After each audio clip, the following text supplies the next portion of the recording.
it is what it is, you know? I sent a message out to him and I apologized. He said everything is okay. Don't worry about it, you know. I'll make sure to never take, you know, risk like that, you know. I'll only make jokes like that, like, you know, with homies that I know very closely and so forth, because I can't know what anyone goes through. And the last thing I want to do is make someone feel bad. Unless they play bad, that's okay. All right, let's jump into it again. No Lulu here. They picked Rakan. Surprising here that they picked Viego over Rakan 1-2.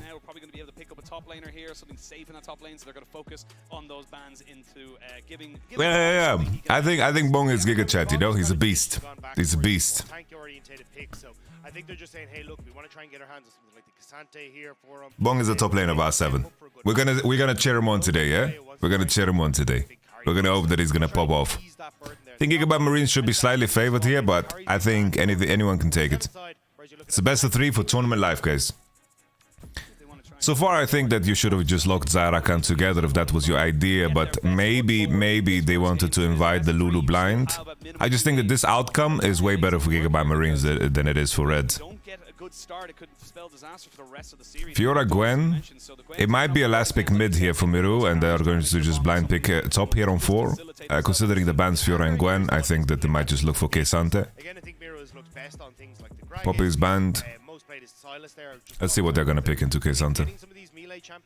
Olaf is out, so they're making just the Kesante stronger here.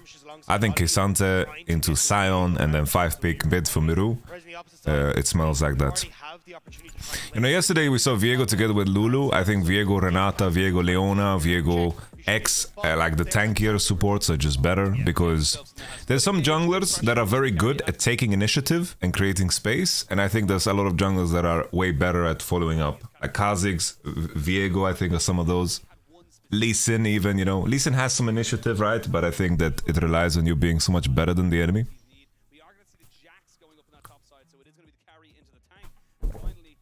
Here Aurelion Sol is already out, one of the good answers into Lissandra. I honestly would enjoy... Oh, that's a nice Sylas angle, honestly. Good Sylas angle. I keep forgetting about Sylas, but Sylas into Lissandra I think is good.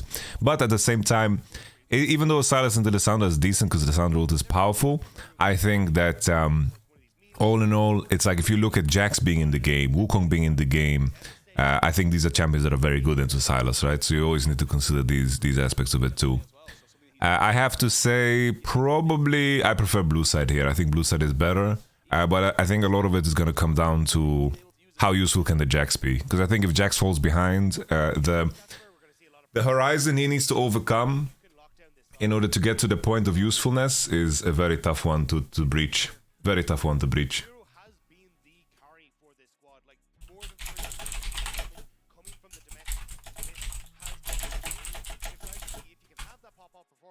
This was one of the guys that was into MSI. We just didn't really get to see him have much of a chance against PLG. We saw bits and pieces of it against Yagao in that game too. Oh, that's very cool actually. Respect, man. Respect. That's cool. That's very cool. I like that. I like that a lot. Very cool. So jersey swap. We always have to keep saying new format. A lot of people don't know, but it's going to be a double elimination. You are now on the loser side. It's a long road if you want to keep going, but you're not out until you are out. Game 1 drafts kind of said and done. Both teams kind of getting roughly what we expected them to kind of want. Good engaged tools for both sides. Both teams kind of happy with these drafts. It's more about execution as we come into the game. It's a lot of skirmish power on both sides. Thank you very much, Choisenberg. Appreciate it. Just the fact that you guys are here is a great pleasure. Let me just check. I maybe screwed up with the ads, guys. Maybe I need to send them now so you guys don't get screwed mid-game. We have got the featured matchup presented by Mercedes-Benz, Levi versus Audi. I'm gonna send 1 minute ad, right? 1 minute. Just so you guys don't get screwed in the game, yeah? Sorry, guys. Sorry. I know there's been a concerted effort to try and get Darth's chance going as well. I really want the Darth chance. See if we can get 100. Just, guys, use that block, use that block, use that block, use that block. Use that block, use that block. Yeah. Already you can see GAM just starting to set up their defensive line here. I think the biggest thing is for Levi, again, you can try and play through this mid lane, try and set up as Goldberg was saying in the desk. Ad block, GitHub, sub, use Twitch Turbo, anything. I think a huge amount of this 4-7 is going to be a case of cool. Protect your attention span, guys. Protect your attention span. Try and find some skirmishes with Adi, Miru, even if we can bring lines into the mix as well. And just make things very uncomfortable. And Adi does tend to try and play down towards the side lane. So if they can get Miru involved as well, it could be a lot of bedlam for Stalins in the spot lane. And Kiaya just kind of putting himself in the rush here. Knows he's This is something for mobile. What is on GitHub? Basically, GitHub there's like a script that allows you to block the Twitch ads. My man, he's GitHub and he's thinking wild. I know you. I know you. No, don't do that. We're official G2 stream, guys. Don't go there. Yeah, I'm kind of surprised to see that Levi did start on the spot side. I thought he Is overgrowth on Zeri normal? Yes, it is. Maybe he's trying to make sure It is. Zeri is one of the champions with the highest base HP in the game. It got a little bit nerfed on this patch though, but it's definitely very high. It's like Ornn levels.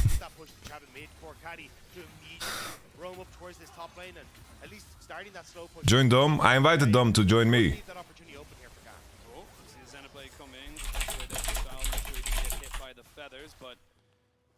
That's the kind of power you can see there, because again, the Xayah, it's a weird one. Everyone obviously sees the Xayah as this big late game carry, but she can have a huge amount of impact in that early game if you get the right CC. One or two more auto attacks, and Miro would have had himself a solo bolo, but not to be just yet. Everyone keeps their summoners.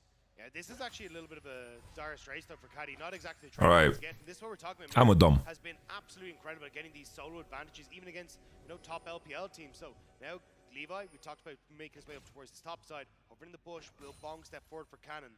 That's the question. I think this is a poor timing gank, but at the same time, if Jax is allowed to crash this wave, I think that would be really good for his lane. So I don't think it's completely wasted. This is a flash. Wow.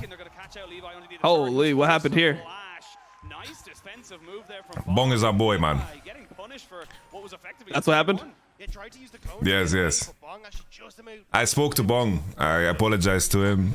He does feel bad about it, So we're gonna respect, his wishes. Sounds good to me. Yeah. He told me that he wants me to support him and gas him up. So Did he actually? Yeah, pretty much. Wait, this man hustled you. What the fuck? You got on a call with him and he's like, yeah, now you're my bitch, Yamato. You're gonna do what the fuck I say. You're gonna go on stream. He said, all your viewers. Thank you, it's no problem. Just keep supporting me. That's what he said. Oh, okay. Wait, he didn't say any. Okay, never mind. I thought it was a different conversation. No, I just Yamatoized, how do I say it? Canonized his language. Let's just say that like that. Yeah, let's get off the topic. Okay. Oh my god, the chain CC was awful from Adi, but it's fine. Okay. Big. Honestly, eyes on Miru, man. I believe in this dude. After that Aurelion Soul game, I really like him. I watched a series. I don't know. Did you watch NA at all when TSM had a player named Takeover? No. Yeah, so that was last year. They had Takeover play. This is like when the team started kind of blowing up. They had Takeover join the team. He was like pretty hyped in. Oh my god, wait, Bong? Oof. Okay, Miru's all over the map. Holy shit. Miru is just the GOAT. Yeah. Miru is just the GOAT. But yeah, Takeover's like pretty decent in NA. He had decent RE games and stuff. He was okay. Like when he got replaced, some people were like, oh shit, he looked like a talent. What happened? So he's originally, he's Korean, but he lived in Chile growing up. And when he joined LLA, his team was supposed to just stomp the league. It was like him, Jose Deodo, who obviously like was one of the GOATs of LLA. This team got fisted by R7 in playoffs. The whole series, it was crazy. Like Miru was just doing unspeakable things to take over. Wow, that was nice too. Yeah, Miru just wants to win. Yep. He's just the GOAT. Wow. And this was this split, you mean? So who's the Deodo? Like 3 weeks ago. Oh damn, okay, that's sick. Okay. Yeah, the team that Jose Deodo's on was like pretty much an LLA super team, and R7 just beat them. Holy shit. Okay. Let's see if you remember any. You know Samdi? Yeah. So Samdi's on that team. It's Samdi, Jose Deodo, Mia just joined, but their support was somebody else. His name was Shadow. Yeah, and then it was Takeover and Jose. Wow. That was Okay. the squad. So I appreciate you, Dom. You put the work in, man. I took some time Something off like in that. Sweden and recovered and figured out some real life stuff. You covered all the regions. I appreciate you, man. I mean, I didn't even cover it. I was just like, it's the only region that's on at like 5-6 p.m. my time. So Well, that's your peak hours. That's when you start to wind down and go to bed. Yeah, pretty much. Pretty much. Have a load of tools to give you. You've got the Lysandra, you've the Rakan. You can find people out and just kind of CC them until they're Yeah, dead. he beat Takeover's ass so hard that Takeover got kicked from the team. So Damn. Top lane is just going to continue to be that kind of wet noodle fight for the moment until they both kind of. I like Silas and Lissandra a lot. I was a bit concerned because he's playing into Jax and Wukong, and I think those champions are like hard when they're in the game, but I feel like Jax is so hard to execute because I really feel like you need to be ahead on the curve and you need to be willing to like trade Drakes for him to get a turret, and then like when Jax hits 3 items, I think he just 1v9s. okay, Bong. Okay. Holy. Oosh. Oh, that's a free kill. They look to try and fully engage on this. The sun is going. Nice. The heartbreaker, but Bong does not need it. And Yeah, I feel like Jax, you need to be. You just need to be like a Jax one trick. You have to be the main character. 100%. It's like you need to also understand like risk assessment is so important. You can't have fear in moments where you need to trade to be able to crash the wave. And then if you can't, like you just auto lose the game. I think like Oscarini's last game of Jax is like a good example of that. Like he got TF ganked once and then he couldn't crash waves for the rest of the game, and then it just blows.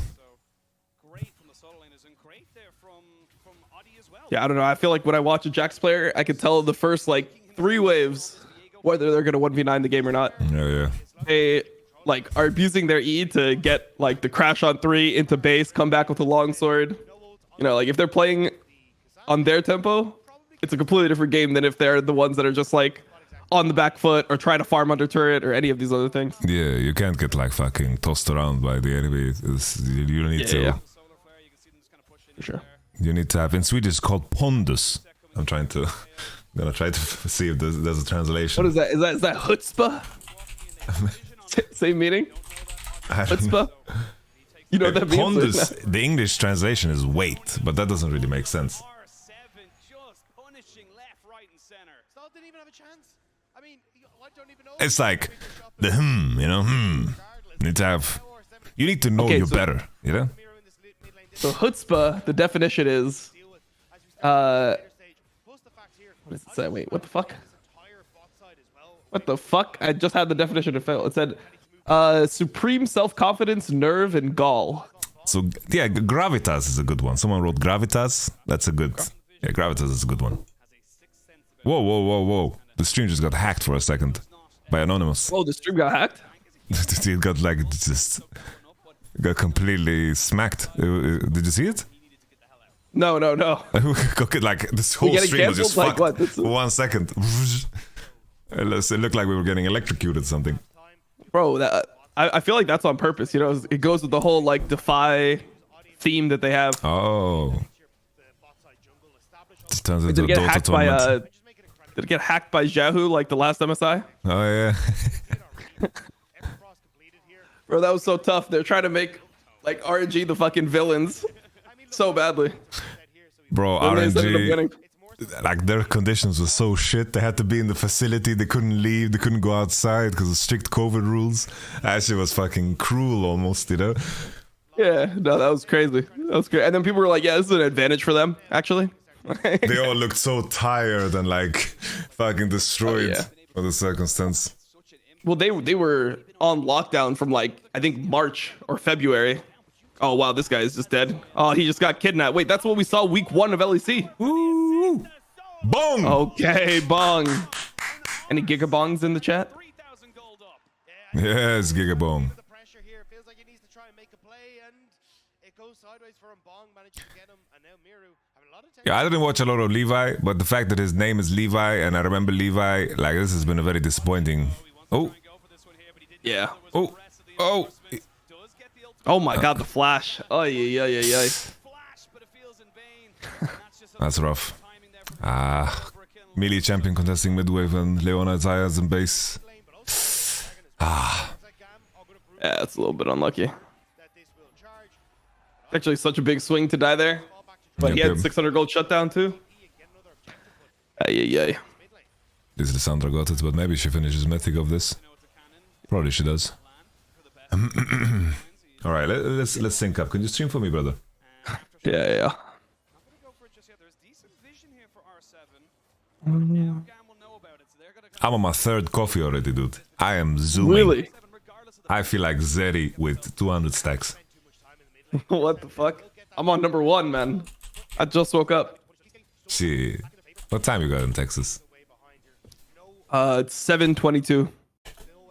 7:22. Damn. Those hours are not hours for me, man. I don't function well. I mean, it feels like a cakewalk compared to LPL, bro. That's true. Were we supposed to care about VCS missing the last couple international tournaments? I mean, they were progressing upwards, and now they look pretty rough. I don't know. Even just playing against Levi, like I played against him when he was in NA. He used to be a completely different player, by the way. In solo queue, he was just an absolute beast, and now he just feels normal. It was sad. I remember like the rumors or the conversation about VCS when they were on the up and up. Like the last time Gigabyte Marines was like really hyped and they were like taking games and taking names. Like back then there was a conversation about the Vietnamese server being like one of the largest ones outside of China. And that like kind of made me hopeful for what VCS could be, but I don't know how hard the whole COVID situation played out for them, you know, in terms of their growth and maybe investment even. Yeah, I think it's also the people were really hyped about the proximity, the fact that Vietnamese teams could actually play on, you know, Korean solo queue server true. With like 70 ping. They can scrim against Chinese teams or Korean teams in theory. So I don't know. You have more hope for them than like a region like Brazil that's mega isolated. True. They can scrim North America on 100 ping. It's not even 100 ping. I think it's more than that, bro. Dude, Brazil is like when you look on a map, you're like, oh, North America, South America. It doesn't like when you actually look at like flights and stuff, bro. It's like a 10-hour flight. Shit. Like it's the same to go to fucking like the Netherlands from LA as it is to go to Brazil. Wait, what is it? It's like globes are out of like the proportion is wrong, right? It's like Africa is like super large. Ooh, okay. Merc's just too OP. Yeah, direct flight from LA to like Sao Paulo or something is 10 hours, 45 minutes. Wait, what is happening here? Bro, we just need a reset. Oh my god. Gigabong. Okay, a little reset for Viego, baby. Oh, he missed on the W. He didn't get it. Oh, no. That's rough. Oh, CEO. Oh, CEO. Oh, yeah. That's how it works, bro. It just really is like that. Oof. Okay. Huge shift in momentum. Rift Tower will be picked up here by GAM as well, but great to see them there. And I imagine that those numbers were a little higher. I don't know if I would want to have Mercs on Kesanta this game. Like considering, like I understand why he wants Mercs, but Tabi is so strong. No. Don't you just go Tabby's unflinching? Yeah. So you just find some tenacity and runes and. But here, like, I don't know. Like, Audia's flash, like, doesn't he have to flash over and just CC chain onto Lissandra and try to go for the reset? I mean, or you just run. I think it looked like Audi didn't have spells, right? Because he threw everything on the Rakan. Because I think that was also a big problem, the fact that he R'd the Rakan, they didn't get the reset. And then he had the W here, it would have been like a game changer. Shit, man. But the timing here from Jax was pretty fucking good. Like out of the stopwatch. Oh, that's exactly what Jax needed to be back in the game. It's also like Kesanta has the W to be unstoppable. I feel like you can outplay all of the CC that the blue side has. Yeah. The Tabi value is insane. very similar story to lean into top lane then as you rotate Seo and lines around the map. Okay. Not able to kind of get that across the line now gives a lot of space for GAM to slow down the pace of this game. They can even look to contest this dragon that's in 40 seconds time with now those mythics coming through across the board and a lot of those kills going to people like Style. So Style is going to get already that Immortal Shield and a Zeal into his back pocket as well. Got a hell of a lot more scary for the LLA fans here in London. My chat is so unhinged when it comes to matches like this. Beautiful now. They're just way too unhinged. Look at my chat, it just... My chat is just talking just about a ad bunch blocker. of fucking crazy ass emotes and everything. I don't know, it's just something else. It wasn't looking so great. These motherfuckers are on one. Best of 3. This is another chance if you do go into that game too, but to be able to bring that back, to be able to find that skirmish. There's no flash on Zeri. Coming into this, and again, this is an elimination game. Like you need And no flash, no cleanse for a little bit. I mean, Drake is up. I feel, I don't know. I feel like they should be on this. This is like very weird. Silas is in such a good position. This is hitting the tier 2 when it spawns. I think they're over posturing it for the second hit. I think they should be like in river already. Like this is really troll, I think, from Gigabyte Marines. Yeah, and I think R7 should have played more around this timing. I feel like if you're not getting Soul this game, you're just getting outscaled. Like Jack Zeri, Rakan later on in fights. Yeah, it's definitely Probably out one of- of your best timings. He has Zanya's now. He just completed Zanya's. That's why he was waiting. All right, here we go.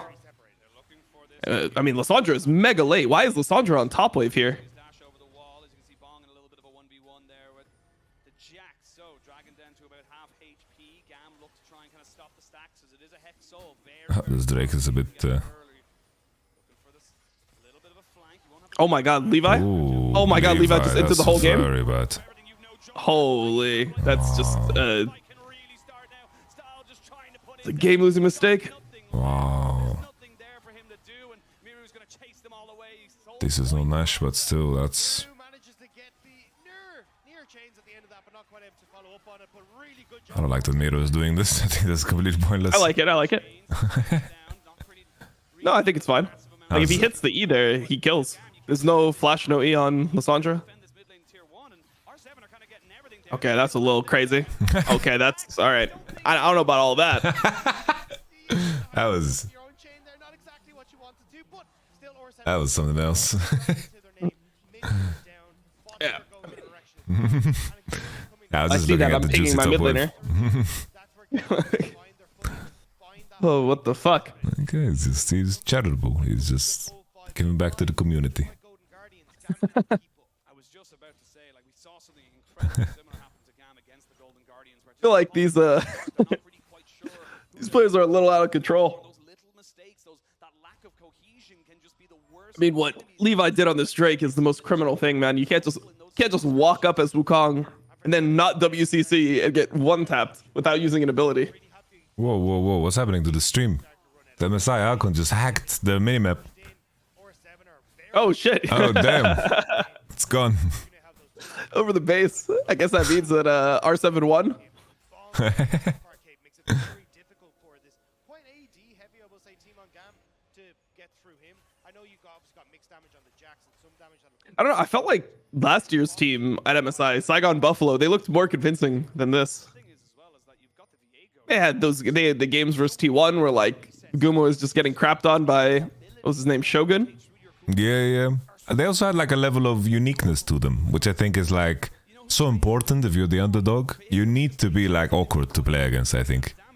Oh my god. Okay, we're going for it. Glacial Prison there onto Guys, can we just wait like 3 minutes, not lose our flashes, just wait 3 minutes, play for soul, Like, opportunity for R7 to try and go for something win the game there? and then threaten, but I think it's just a case of trying to get these side lanes in control is number one priority for R7. As long as you can get them pushed in, you can start to look at Audi establishing vision.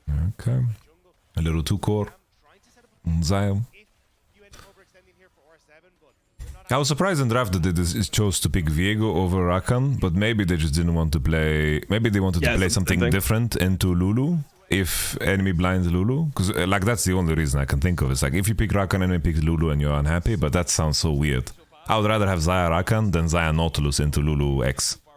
Like, Rakan still stands out to me as the best, so I don't think it made a lot of sense. great from R7 You could even do it in reverse. Like if you really want Viego, you just pick Viego Rakan and then you chill, yeah.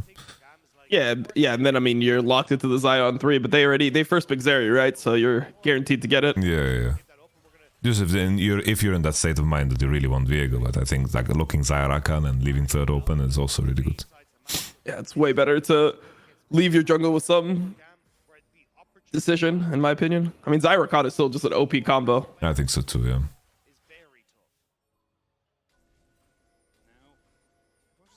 Fucking Gideus is like, they can recall together because they love each other. That's what. That's what's in the game. Guys, Drake is at a minute 30. We don't need to play around this top wave at all.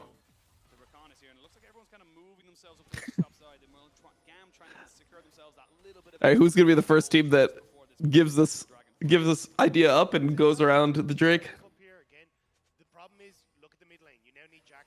They can also just cross map into bot and just take over the whole space. Yeah, but like, what are we doing here, man? But like, what is this? That's We're rough. TPing too. Okay, Gigabong. Let's elevate risk for no reason. Yeah. Well, here's the thing. Wukong doesn't have cleaver, I'm pretty sure. So he might not have ult back up in 40 seconds. I mean, Viego won't either, but... Let's pay attention to the overlay. Ah, never mind. Yeah. Actually, he didn't use his ult there. Nice. It was just fake. True. That's Wait, like did he Zeri not ult, ult? Rakan ult, like... Wait, I swear I saw him ult. Hold on. Maybe I'm just rolling. Hold on. Sorry, the big problem for GAM is you have no TPs or 7 of the 1 TP.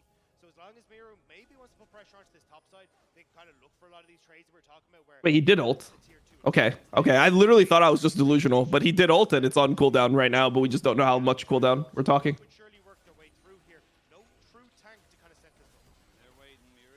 Stack your Q-Bong on the Drake, let's go. Don't give them free DPS. Oh, it's good for Jax to isolate Silas. I think you should keep fighting him. Yeah, I mean, Silas should go over this wall and rejoin his team, I think. Yeah. Okay. Wow. Big. Bong a bit too quick. They weren't able to zone the jungler, I guess? Oh no, this looks terrible for them. Nice spacing there from Lissandra on D. No, I don't like this. Very losing for him also. Yeah. Well, it felt like they wanted to do something that they just misexecuted on, where it's like, okay, we're just gonna have Bong kidnap the enemy jungler and finish. Yeah, that looks very strange. I feel like from this position, you just like pull the Drake downwards and you keep K'Sante in the pit. And then if the enemy wants to cross, you can cross. And then I think it was good that they pushed out Silas with Jax. That kind of made everything so much slower because Silas wasn't in the fight when it started. Yeah. There should be some way for Xayah to like set up feathers or set up, yeah. You know, some type of punishment for Levi going in. Like if Levi wants to try to steal like this, he should suicide for it. Yeah, now they choose like the curve Zeri's on. She's gonna reach item before Xayah on the next Drake, and yeah. But Bong could kidnap this guy so much earlier. I mean, he just ults the clone. I don't know, bro. Oh shit. Ah, shit. He just went into the whole enemy team, ulted the clone, and then they can't even play. Great job onto hitting Miru as he's trying to go in. And what's Sale here? Exhaust as he pulls back the feathers. So that damage doesn't really come through in the same way. So 3 of these big changes in this fight for R7. I mean, the setup was like criminal. You all 10 players like top lane, like 47 seconds before Drake. 1 second, I'm just gonna change clothes.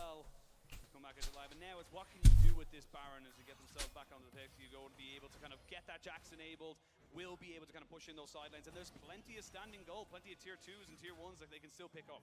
And that's the thing, once these get Kaya hitting level 16, which is soon, but here we go. I should say, as they do get themselves a little bit of CC down onto Miru, who does steal away the Lissandra. Oh man, do they just hard lose now?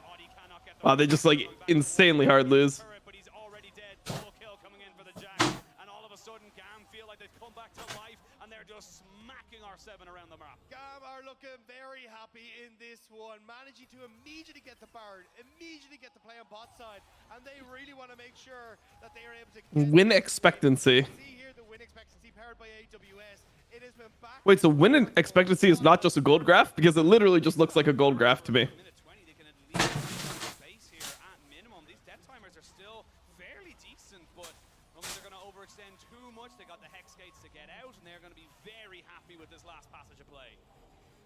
Brilliant stuff for GAM. Oh wait, they actually changed their name. They're not allowed to be Movistar R7. They're just R7. Look, what the hell can we do to bring this back? Yes, you're getting to 3-0. Oh shit. Wait, what is Movistar? Is that like what is Movistar? Miru trying to hold on to that bot tier 1. Movistar. Not worth it when you have What type of product is that? control over mid, and GAM immediately punished by jumping in onto everyone on R7 who's struggling to keep up. And now Adi, A telecommunication company? Wait, why can they not bring their sponsor? A little bit of a 1v1, gets hit by the glacial tomb, and a lot more damage. Haven't we had telecom companies? I don't know, bro. I don't know what's going on. They still have 30 seconds on the Baron, and without Miru, there's not really a lot. Wait, why is Movistar not able to like keep their sponsor here? Because this team R7, their name was like Movistar R7 in LLA. try and pick up everything. Isn't it Like we still? have telecom companies. No. Yeah, I mean it is, but they're showing just R7. Like it used to be MR7. Oh, okay. They would do everything, but it's a good route down. That's a great solar flare there onto Style, who finally takes down the Leona. The Cyclone in as Levi just kind of helps Bro, not like this. on a silver platter. Wow. He cannot get the refreshes. He cannot get the restarts on these fights, and Bong is left on his own. So everyone's going to be there for the side of GAM. He just sacrificed the Rakan, but they're not. Wait. The game. Wow. They don't feel like they can go. 2 Okay. seconds on Silas. Okay. Bong, but doesn't manage to actually take him out. Yeah, I guess they can't. It means that they will just back away. Hmm. Dragon in 40 seconds. They're gonna Yeah, they don't want to get I guess stuck it was here and super then low lose HP. track. Clear for R7, getting that soul could actually be a little bit dangerous. So GAM need to make sure that they're pushing in these waves, getting control over Because of Horizon? before they try and go for this dragon. Don't give R7 the opportunity to really contest you on the objective. But like Wait. teams have been allowed to have conflicting sponsors with broadcast sponsors, no? I'm not sure. No, I have no idea what the rules are. So wait, 'Cause, like there's, KT is a there's been telecommunication HP company, when right? Anywhere was there, right? Telecom, T1. It's not like KT Rolster is gonna go to Worlds and rename, right? So KT Well, yeah, no, that's what I was wondering. Would they have to rename? I don't KT? think they need to. No, that would be so strange, right? You've only got that mid lane It's Yeah. like you just lose so much of your bargaining power and your gain if you go to qualify to the World Championship. bot side. Miru has to answer. So Caddy stall, they're going to move mid, and it makes it very difficult for R7 There was like team sponsored by Monster Energy, while the whole event is sponsored by Red Bull, right? to look for the flank. And then there's like Oppo camera when there's like HTC sponsorships and whatever. I think it's. I would be very surprised if that's the case. Maybe the sponsorship deal maybe only covers specific elements, and that's the only thing that they like invested in. And then they try Yep. to renegotiate for the World Championship, and maybe something like that. Wait, they actually are winning the game? Wow. Wait, what happened? I literally looked away for 1 second, and then like GAM just threw the whole game. Did R7 manage that?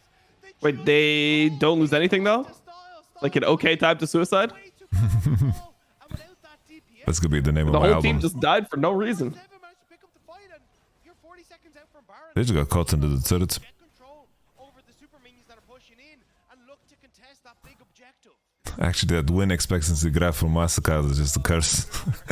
Every Bro, it's AWS, bro. It's not. Wait, is it MasterCard? I thought it was maybe AWS. it's AWS. It's still a 4,000 gold lead, but the gold leads don't seem to matter right now, Dagda.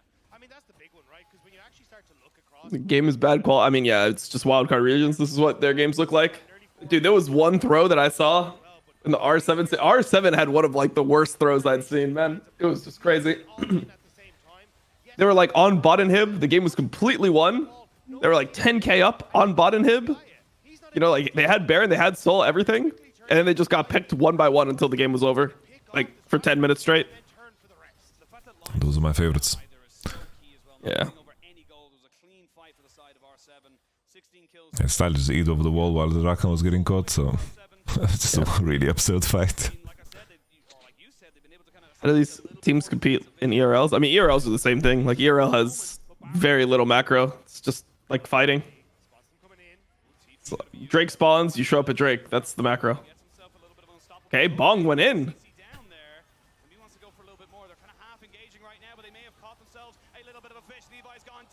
Wait, hold up. R7? Okay, see Nah, you. no way. No way. Zeri? Zeri has ult on still. Yeah, I mean, they went so hard onto this Lissandra Oh, here. he lost ult, yeah, he yeah. lost ult, he lost ult. Oh, no. Oh, what a tragedy. Oh, Okay, Gigabong. Bong! Get out, Bong! Yeah, he has W. All good. Yeah. Nice. Oh, the red buff is balanced. Yeah. Fucking junglers. Bro, it doesn't heal that much at fucking level 3. This is level 17. Is it, it goes up at 7, 11, 16? Why is everyone effing?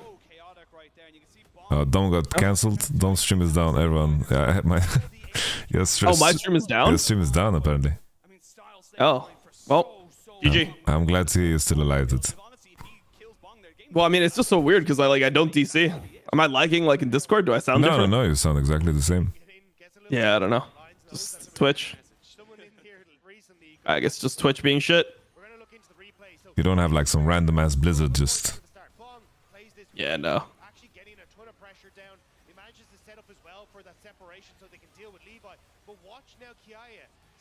But I mean, here they just kill Kiaya. Man, CEO is also just trolling so hard for spacing like in Q range here.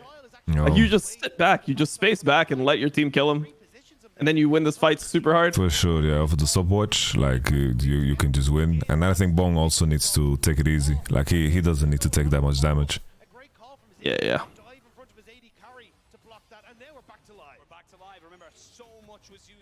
I mean, it's just like in these, you're kind of like you feel like the fight is so winning that you just want to go, and you don't even realize that your 80 carry died somehow.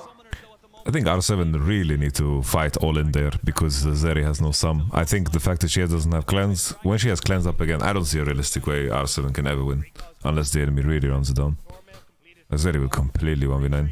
Now at least no cleanse, maybe you can Lissandra ult, you can maybe Leona ult to kill. Yep. Now getting control over mid lane, want to try and get that to lean in towards river, but GAM waiting in the wings. Seeing there, you got Kiaya there off to the side. He knows that he can catch someone out, but if he gets caught out, he's the tankiest man in the world. So R7 not willing to let him go. There's a double glacial, or excuse me, a double root off of the item, but He forgot the name of Everfrost. Like a double root off the item. Unlucky. This is risky. They're going to drag him down to 6,000. They're going to see Audi over the side. He has vision. He knows exactly what's going on, but now he's a bit separated. So there's going to be Okay, that's the Leona ult. No follow up. Okay. Wow, Rakan. Wow. Oh, and they got soul. Huge. GG. Wait, Levi is like alive somehow. May end.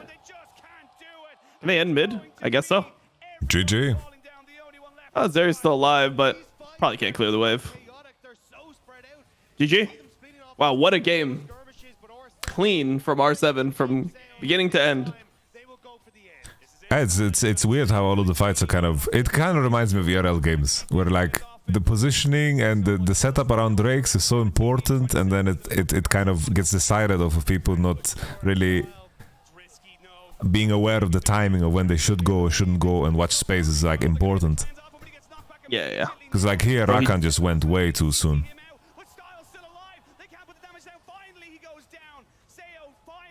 Nice. But he's just tanky it the whole time. We got shield buff from Zeri. Okay.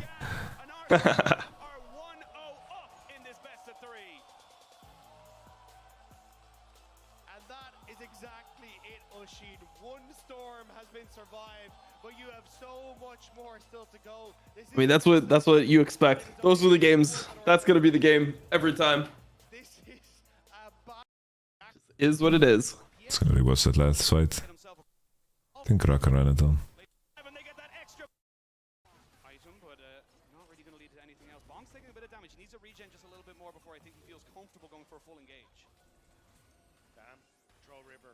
Wait, hold up. I'm gonna look at some Reddit videos. Go for it.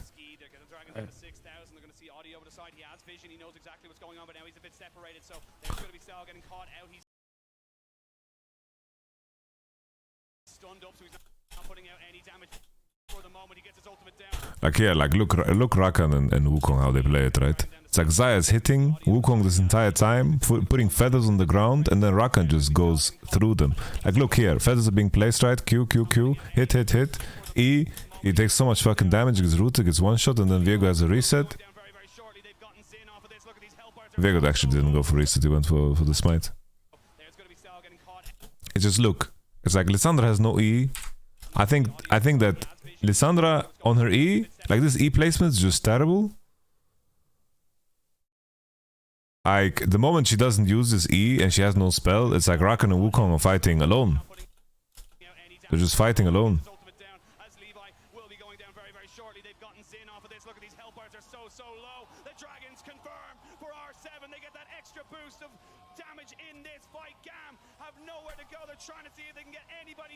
That's rough. It was ending. Thank you very much, gentlemen. The first time Nice. ever LLA beats What are we gonna do? at an international tournament. What are we gonna do, guys? It was a hell of a game to do it too, because I thought for sure it was going to be a clean sweep. Life could be a dream. Life could be a dream. I made a Diablo clone in 1 week.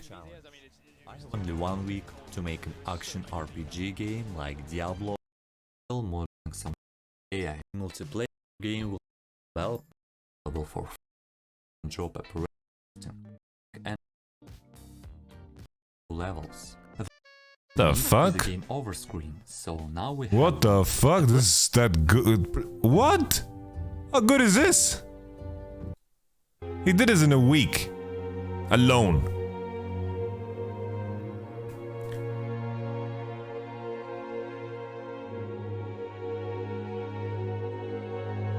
Breastplate of the hero.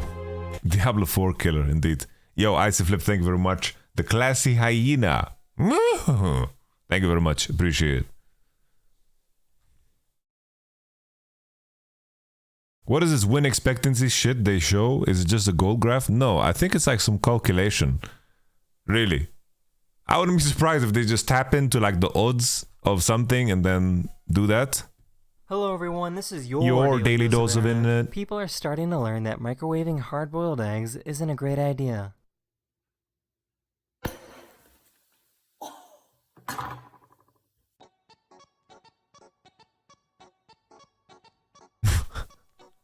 This has to be the most talented pants folder in the world. Fucking a lot of useless talent. This soldier's parachute didn't deploy properly during a military exercise. Oh, you see that guy right there? That's it.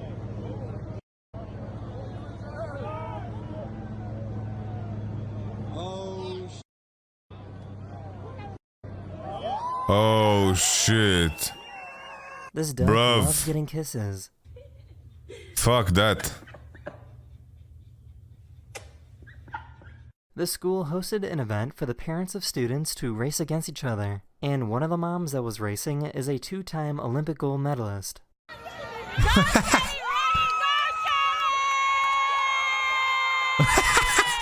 Bruh. Nah, man. Whoa!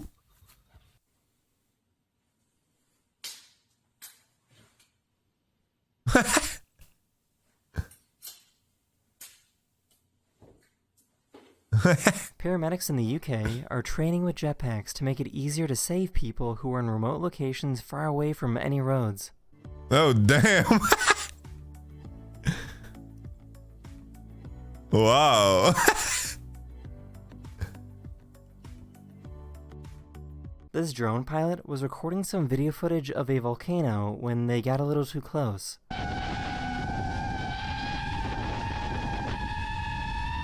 Oh! Oh, shit! Whoa! I have never seen a cat give this type of attitude before.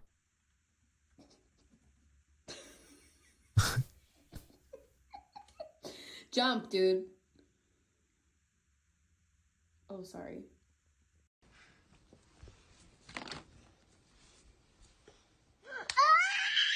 These scientists made a device that can levitate pieces of styrofoam using sound waves. How useless This is is what this? happens when you poke a blue button jellyfish.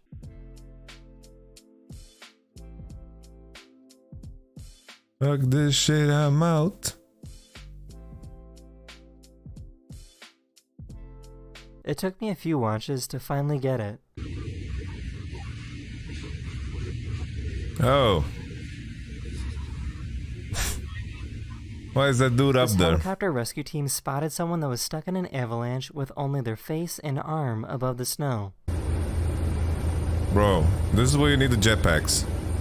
That is the end of this video, or we hope you enjoyed, and I will see you guys again very, very soon. Later. Later. Later. Hello everyone, this is your daily dose of internet. This has to be the dumbest driver ever. These people said that they were just following their GPS and it said to turn into the water. There's a line in the front of the boat. Sean, throw me the swimming buoy. Yeah. Throw me the swim buoy. We need somebody to pull on this puck, I think. All right. This video got 20 million views on Instagram. Bro, and do the thug shake. The what shake? Do the thug shake. What's that?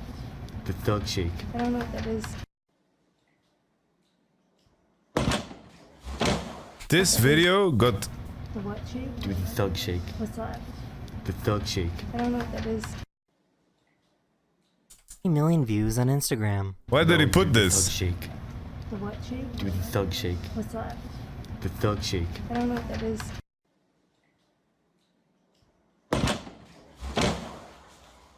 This person got an injection in their eye and you can actually see the medicine move around.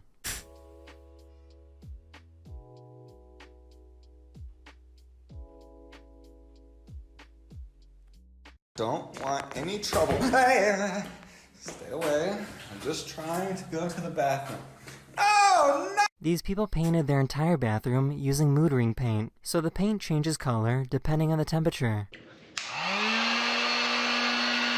This is ugly as fuck, bro. This is terrible, bro. Why would anyone want to do this? What the fuck? Oh! Oh! Oh! Movement!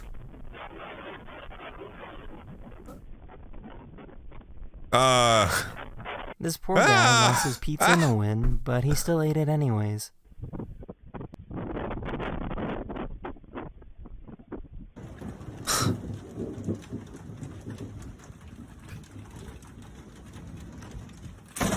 Oh, I kinda knew that was happening. Hold on, y'all, because I had to swoop back around real quick. I know for a fact these did not draw the front of their whip.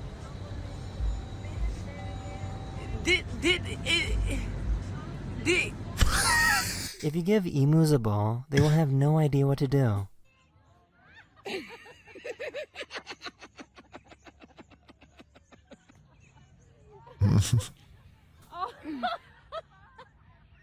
A cockroach showed up at this fashion show.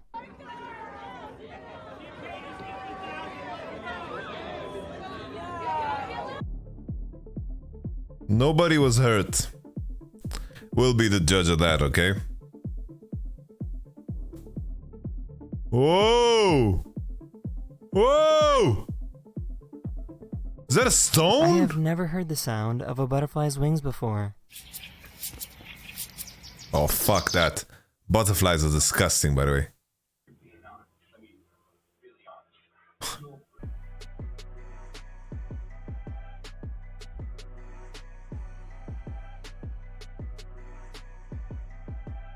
So this I'm not video gonna lie, like his dance was cool and all, but street performing, there's something about street performing that just irks me, man.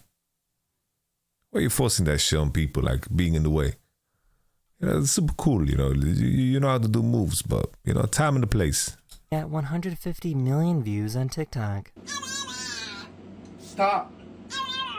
I told you no.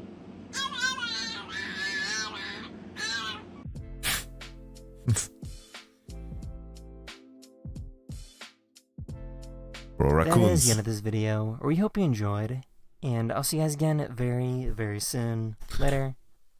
There's so much going on in this video. I'm trying to find this. Fuck, where's that video? It's raining, whoa, it's pouring, yes, Lord. Ha! I gotta get some of the rain. Drug sale right there, look at drug sale. What the hell? No way! Yeah, yeah, yeah. Oh, what the hell?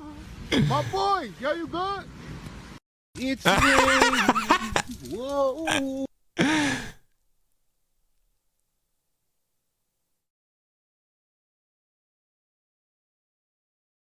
I think it might be this, yeah.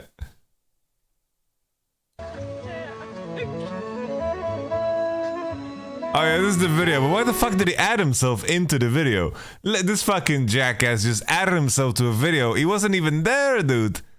He pulled up a green screen to add him to the video, add himself to the video, man.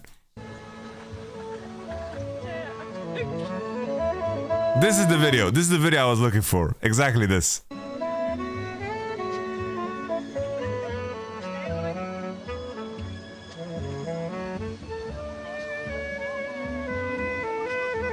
Bruv.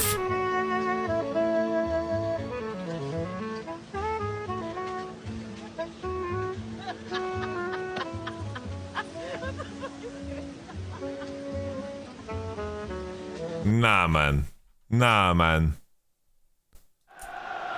Nah. Is original? Alright. Thank you.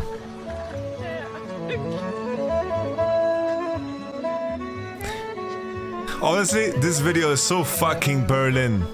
Bro. I ordered an Uber once. I ordered an Uber, okay? And it was supposed to take me like 5 minutes away. And then we're stuck in the middle of the street because these 6 people dressed like Groot are walking. And then someone like lost their leg or some shit. And that Groot couldn't walk. Some people getting married on the side. They were taking like marriage photos. It's like... this is so Berlin, dude.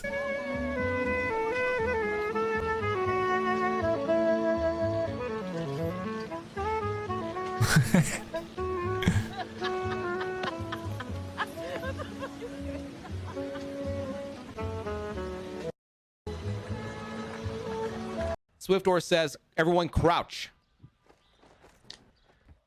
You guys are not level. Everyone go into prone instead. Swiftor says freeze.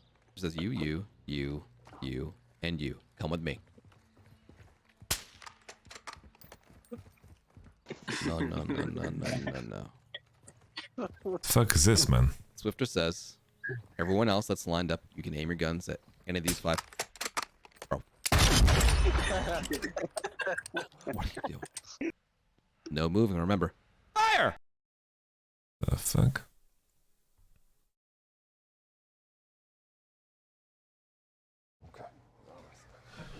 Hey! Hey, good to see you. How are you? Oh, wait a second. Hold on, turn that off. What are you doing? What's up? Go ahead. Yeah, come on. What do you got? What do mermaids wash their fins with?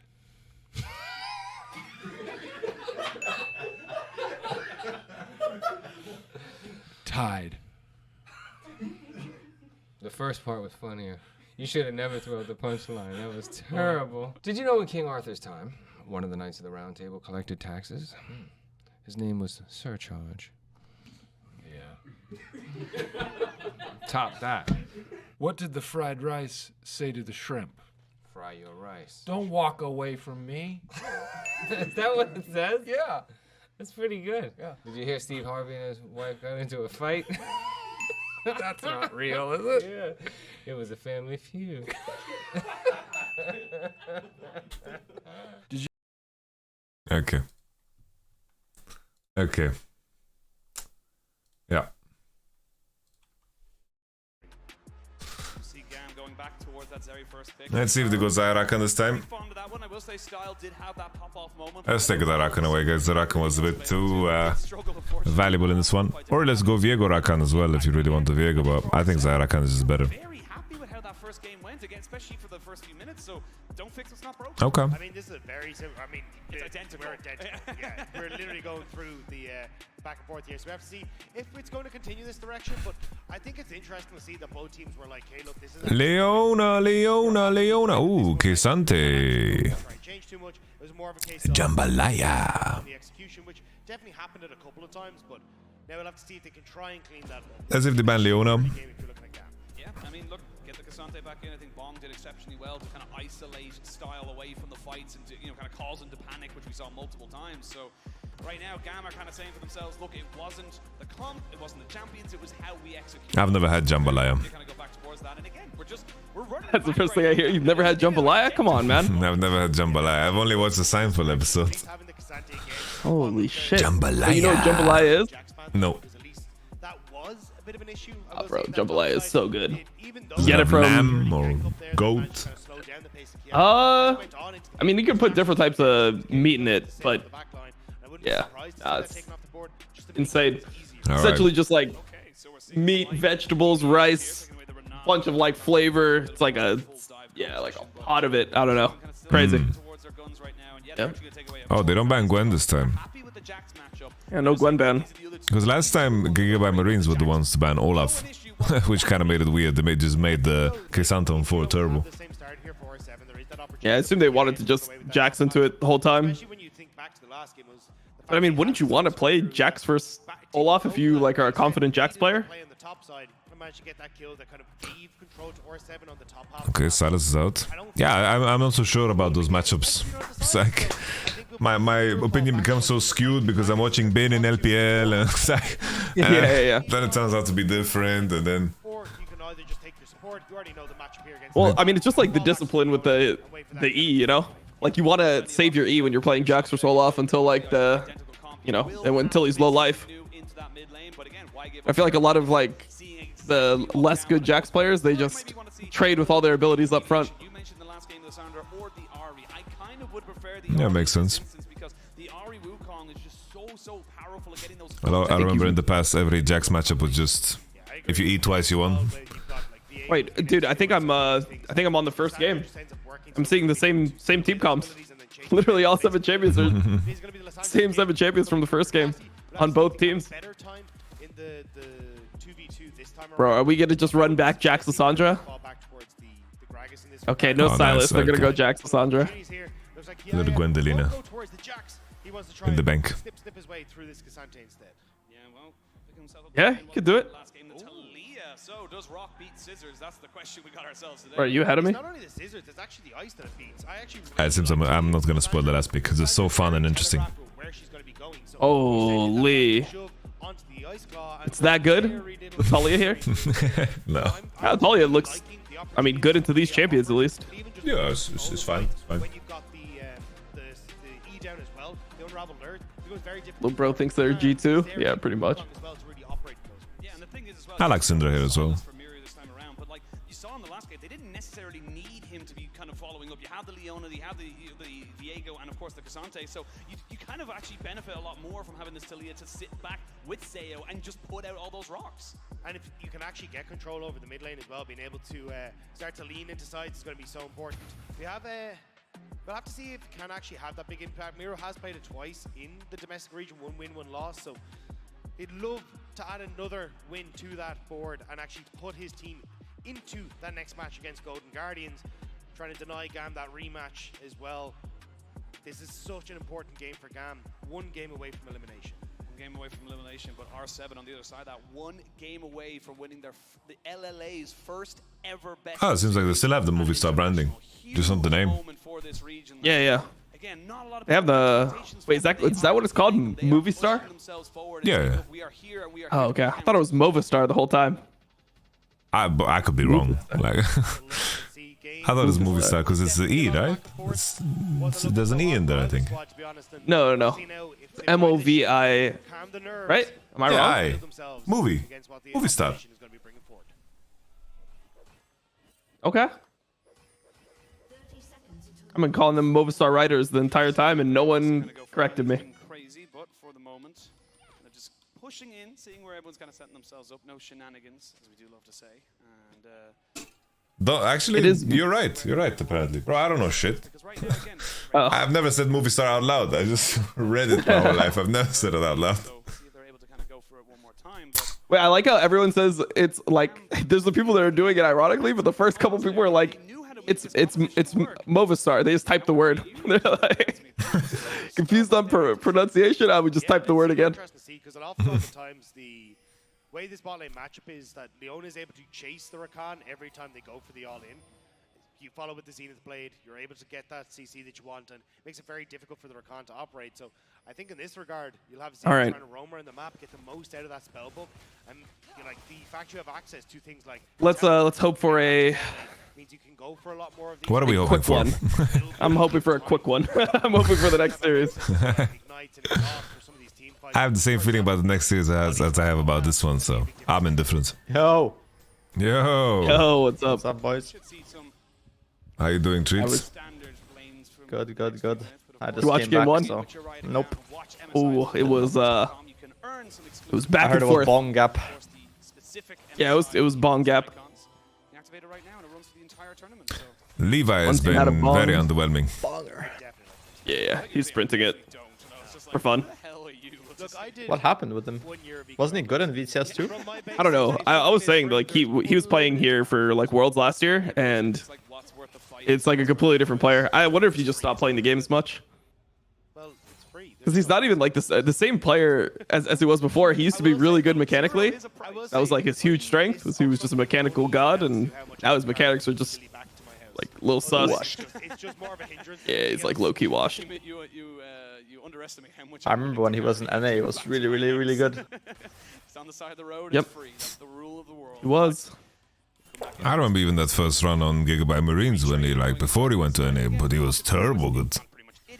Yeah, exactly. Like that stint of those like 1 or like 2 years, he was popping off. The jungle change is just broken. Jungle is weak. But I mean, theoretically, these would be the perfect jungle changes for a player like him. Hello there. Holy shit! The moon's up in the stack. Hey, Whip. What's up, dude? How you doing? I'm good. How are you, my friend? How did your games go? I'm chilling. Pretty decent. I mean, the usual, I think. Yeah, one more than I lost. Can't complain. Lost some brain cells, gained some. You know how it is. You're in NA before? I am, yeah. Well, you're up early, Dano. I just haven't gone to sleep yet, you know. Okay. It's a classic. That's the other version, yeah. Wait, you were playing North American solo queue at 4 a.m. PST.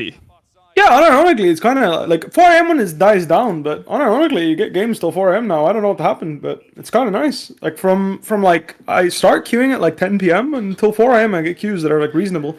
Like once in a while, I get like a 15-minute to 20-minute queue, but for the most part, it's actually sub 5 minutes, which is crazy. Oh no, I wasn't even talking about queue time. I was talking about getting WX and 17 numbers, running it down in your game. Yeah, but like whatever, you know, like you just move on with your life.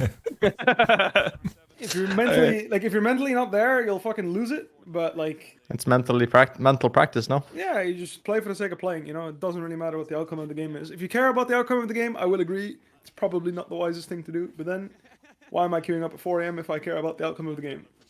That's what broke me, man. I used to stream like I would start at midnight PST and I would stream for 7-8 hours, and I did that for 4 years. And then they're like, "Why are there all these clips of you just like flaming the shit out of people?" It's like I just couldn't handle it at some point. It broke me, man. Sometimes in some streams I feel it too, and I'm just legit. I'm just like I lose it. You know, like by the end, like game 1 and 2, I'm like, oh, it's all good. You know, like it happens. Yeah. Sometimes my teammates misplay. That's just what you sign up for when you play League of Legends. And then the last game, I'm like, dude, what the fuck is this guy even doing? Like, how fucking dare he misclick this button? Like, unbelievable, disturbing gameplay.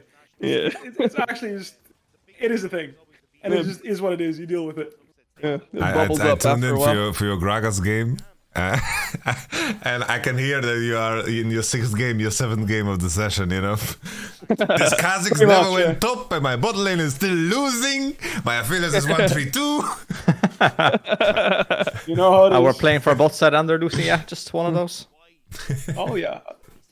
Enemy Lee Sin dies me twice by minute 4. Like, it's fine. Or by minute like 6, doesn't need to use the timer into bot ever. Bot lane wins anyway. You know how it is. It's classic. Ultra passive aggressive. Guys, it would have really sucked to play topside this game. Definitely playing bot side and giving Aphelios 3 kills every minute instead of 2 would have been really good for a game. Yeah, it is, you know. I mean, I agree. Either way, what's happening with this game? R7 won the last one, isn't that like out of an upset, or am I crazy? Yeah, I'd say so. I mean, it usually should be, no? Or is it not really this I don't think it really is.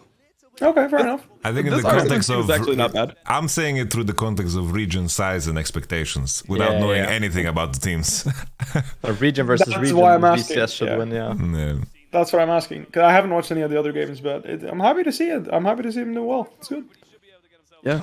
Early game wise, they were much better. Like Miru with Silas and Viego, they were like 2v2 stomping mid, and they got really good advantages. They kind of threw back and forth due to setups and like fight preparation around Drake, and that made it back and forth, but early they were way better. Nice. I mean, I think that from watching R7, their strength, like their top side is actually like pretty legit, at least in terms of mechanics and just individual play. Nice. I mean, obviously the setups are bad, but that's just what you get. Probably they all go over. I mean, they kill Sandra here? Sandra just ulted herself. Surely we could do something. Leon has E soon, no? Yeah, he should be dead. Yeah, he's dead. I refuse to believe he can live.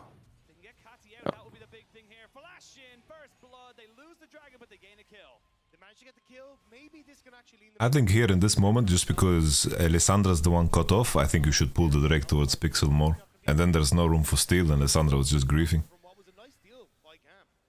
Yeah, I think they just didn't expect him to jump, legit. Yeah, I think if they thought about it, then yeah. Oh, I mean, that guy's cleansed, Jesus. That's pretty good, because Ballwave was like super bad for GAM that whole time, no? Wait, maybe Odi can R here. Oh no. Oh wait, are you ahead? I'm on Twitch. Let me check your timer if you have it. Sync up with us. Sorry, Braza.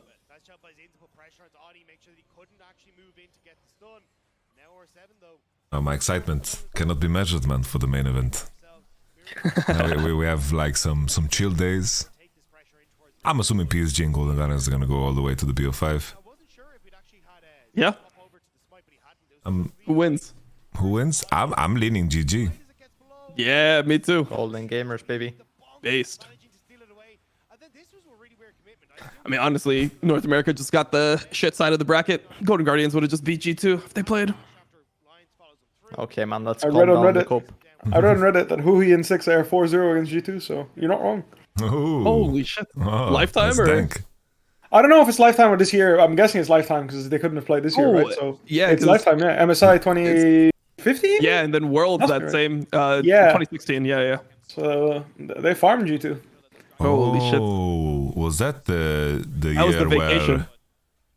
Was that the year when the fucking Russian team with Liquid went through the group? Yep. And CLG and G2 didn't get through? Yep. Classic. Holy Did moly. you guys hear that Liquid is like mega rich or something? Like Isn't his it? dad This is like the a father? mega oiler. Yeah, I heard that. I have no idea. All I know is that he didn't shake my hand because my teammate was a Blitzcrank one trick and he just didn't like him. He hated his guts. What? So he didn't shake your hand? Yes, unironically. I'm not even joking. So we beat them, and they had some beef with Savior, who's like a Blitzcrank player on EU. He's a really good guy, by the way. So I don't fucking know what the fuck was going on there, but like he hated his guts, and he just got up. So I got up and I walked over to shake his hand, and he just had his back turned to the entire team, and I was like, I guess I'm not shaking your hand. And I just walked past, and I was like, well, that's the way it is. I don't know if we lost or we won. I don't remember. I'd say we were 1-1 against them that split, so I don't know which time, but there was once where he just decided not to shake my hand, or like our whole team's hands, and I just thought it was really like I thought it was cringe, but like I didn't mind, you know, like I didn't care, but that's what I remember about him. Wait, I forgot you played in LCL. What the hell? I did play. I played in Turkey too for a month. Jesus. And then I got fucking benched, and they hired Wicked, and that was a very low point in my career. I'll give you that. Oh much. shit. Oh, That happened to me too, bro. I also went to Turkey for like 0 weeks and then got kicked. Did you get kicked for someone that should not have been playing competitive League of Legends for a long time? Holy man, okay, just like that. All right. I mean, I'm not wrong, am I? Like what? Like, it was just a homie swap, I think. Homie swap, yeah, fair play. Yeah. I'm just saying, you know. And no offense, you know, the guy had his moments, you know. I grew up watching the guy play competitive, but by season 7.5, I don't think he was supposed to play anymore. Let's leave it at that. Bro, What should he have been doing? He should have just quit everything. He was making content. I think he was pretty good at it. I don't Actually, know what happened? He was spamming content and it was popping off on Reddit. No, I remember seeing it. Yeah, I mean, it's the same thing with Reddit content. They're like, "Wow, this is great. I can't wait to watch more of this." And if it doesn't get on Reddit again, they will just never watch another thing. Makes sense. Bro, I remember I played against him once in LCS, and then my coach just tells me they lane swap every game no matter what. Every game they lane swap. Analyst gap, holy shit, and then, really? And then it's like and then I'm playing Lulu top, right? Like they first pick Z, I'm gonna play Lulu top. I'm gonna be in a lane swap situation. I'm gonna go gold per 10 runes. I'm going to make sure I'm really tanky, can't get dove, and everything's gonna be good. Runes. Everything's gonna be good. I'm gonna deny the Z completely in fights. And then they don't lane swap. And then I'm laning there with gold per 10 runes. And that is after I flame him in my pre-game interview. It was really embarrassing. Jesus, gold per 10 runes. Reminds me of the time where I walked into a best of 5 against FPX in 2019, and my staff, all with confidence, LWX is fucking dog shit. This team... This guy is the worst AD carry player at the tournament. This is what our prep was coming in. So I'm just like, all right, chill, bet. I'm just gonna play weak side. Yeah, and like, this Gimboon guy, he can't hold a fucking torch to me. You know, I can't hold a candle. FPX wins worlds, playing through bot exclusively. Right, nice. Literally won every best of 5 against every team in the fucking world, playing exclusively through bot with Doonby. Carries, I think. I mean, what does that even mean? What are you supposed to do with that information? It's like, oh, this team, like this guy sucks. It's like, okay, so okay. Is there a reason he sucks? Like, is there something we exploit about this? No, he just sucks. Just know he sucks. Literally, unironically, that's what happened. I thought it was funny. Like, I didn't take it seriously, but yeah, I didn't take it seriously, but like, I thought it was just hilarious. I would never say that to players, bro. I would never say that. It's like, for example, I remember when we prepared against Crowny. It's like, yeah, Crowny, he contests mid waves when he really shouldn't. So pay attention to this. So like, Larson Grief's on side. He's pushing, and we can trap him. You know. Yeah, that's why it's funny. That's why I remember it, because it was hilarious. It's just like, this guy is fucking dog shit. Every groups game, and like the best part is like, dude, if you watch this guy, you'd agree. And it's like, dude, I was busy playing the fucking game, okay? And then like, all right, sure, bet, you know, whatever. What the fuck is happening here? Dude, it's just a fist fight, bro. It's actually a total fist fight. We missed some banger moves, no? Like, bro, CEO that fight did like 3k damage. He got like 2 monster fucking recalls. Completely annihilated. Blade recalls. It's called blade recalls, no? Or what is it? I think blade caller. I think it's blade caller. Blade caller, yeah. Okay. Sorry, guys. I will. I like the fact that you had an idea. You know, I like the fact that you were close. Yamato spent the beginning of this game trying to convince me that their name was the Movie Star Writers and not the Movistar Writers. I mean, everyone said when I was in Movistar, everyone said Movistar too. So wait, you're in the team and they just lied to you to your face? No. It's like the thing of like, if someone says it slightly wrong, no one cares, you know. Yeah. But the company is called Movistar. Okay. Well, now I'm even more confused. It's just everyone says it wrong on purpose, just to gaslight them. Well, there was a time when I was in OCE where I always said OCE, but then some people said it was OS. Like my girlfriend at the time was Australian, and she would always say that it was OS. And then I said that on stream, and then people are like, it's never called OS. No one calls it OS. And I'm like, what? Like, bro, yeah, I'm here right now, and Australians are telling me it's OS. But then apparently it was just like some people said it, but most people didn't say it. So I just look like an idiot all the time. Thing, yeah. Isn't it just both? Whatever you can. I mean, it is, but it's whatever sounds best you just commit to, you know? Like, for yourself. I would rather be a movie star. A movie star? A movie star? Yeah, I mean, that makes sense. I'd be Brad Pitt, that's me. Holy shit. Pog champ. I mean, Alright, R7 little- with this one though. Little build check. Anything egregious on my screen right now? I'm checking Not too. particularly. Not particularly. Looks pretty chill. Everything seems reasonable. The Mercs is good on both sides. I like the Mercs. I don't know what like. So this is like a question I have for everyone here, right? Because like this is a question I don't get to discuss this very often, so I'll take the opportunity. But I feel like if I were to be a mid laner and I was wanting to play Lissandra and my top laner locked Gwen, I would probably want to slap him. Like instantly making the whole enemy team like just instantly making your whole enemy team buy MR and Mercs just because you decided to pick it. Like why don't we just have like any other pick, you know? Because a little fight goes on. But like I feel like there must be other options. Well, they banned Olaf and they banned Fiora. Those two are out, and they tried Jax the previous game, and that like really didn't work out. Well, it like didn't work out, but then it got to the point where they should have just won with it. Yeah. Or it was kind of 1v9. Yeah, the game got scrappy enough that Jax managed to reach 3 items, but it's like is the same Lissandra when like I'm first 3 unlocking status the or old- what? Is it like Nope. first 3 status? First like three what was Zeri. yeah, because if you're doing Wukong, 4-5 there, Wukong. surely you can just pick a different mid laner then. Because like, doesn't it feel just really bad? Because also, by the way, if it's Cassante on 4, which I'm assuming what happened, and then they 5-pick Talia, Yeah, they go something mid. Cassandra on 3, yeah. like, yeah, you do not want to deal with that, do you? Like, you really don't want to deal with. Like, I feel like Lissandra's worst matchup has to be Cassante. Like right now in competitive play, like you have to be so miserable playing this matchup against a champ that literally counters everything you do at every point in the game. Yeah, I mean, you have no damage. Can't push him out ever. Can't touch him. Can't even dive in because he has too much reliable point-and-click CC. Sounds really rough. Like, I would not want to lock in Lissandra in a game where Cassante is locked in and they can still flex it. And then even if they can't flex it, Gwen, Lissandra, into that, I feel like you're just really sad seeing Force... Like, as soon as this guy has Force of Nature, don't you just want to cry? Whip, what can you play top that is AP into Gwen? You can play Gragas into it, right? Cannon. Is there anything else?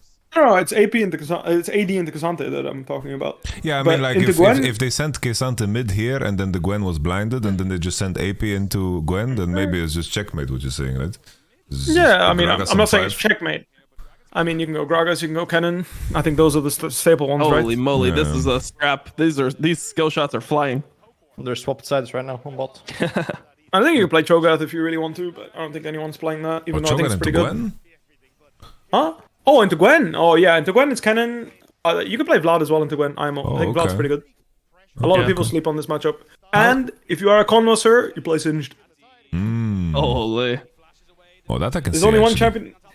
There's only one champion in the game that had a positive win rate against Gwen when she was unbelievably broken on release, and it was Singed. Consistently, it's always been Singed. I don't think I've ever won a game versus Singed. This champ is so broken. It's so broken. I swear, there's no one that I can ask you right now. Is there anyone that actually consistently wins against Singed? And the answer is no. This champ is so broken, especially in solo queue. I think in competitive he's a bit more like manageable because his weakness is actually getting focused. But in solo queue, people don't get that. They don't get that you actually have to kill Singed.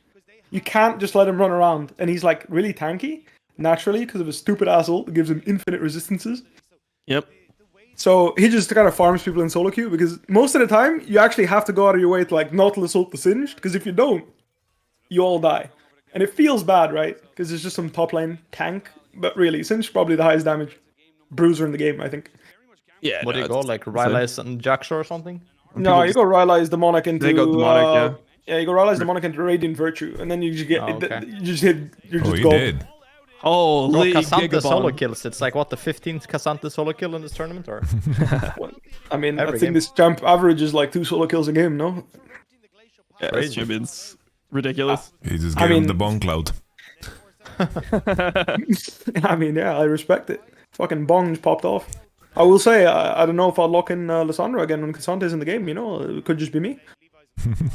Yeah, I mean, I feel like Lissandra, the reason people will ever pick it blind is set up for a champion like Viego, but here it just doesn't make any sense. Like, I don't know why you want to blind a Lissandra in this game. Well, if you're playing for your tournament life, maybe or just... something.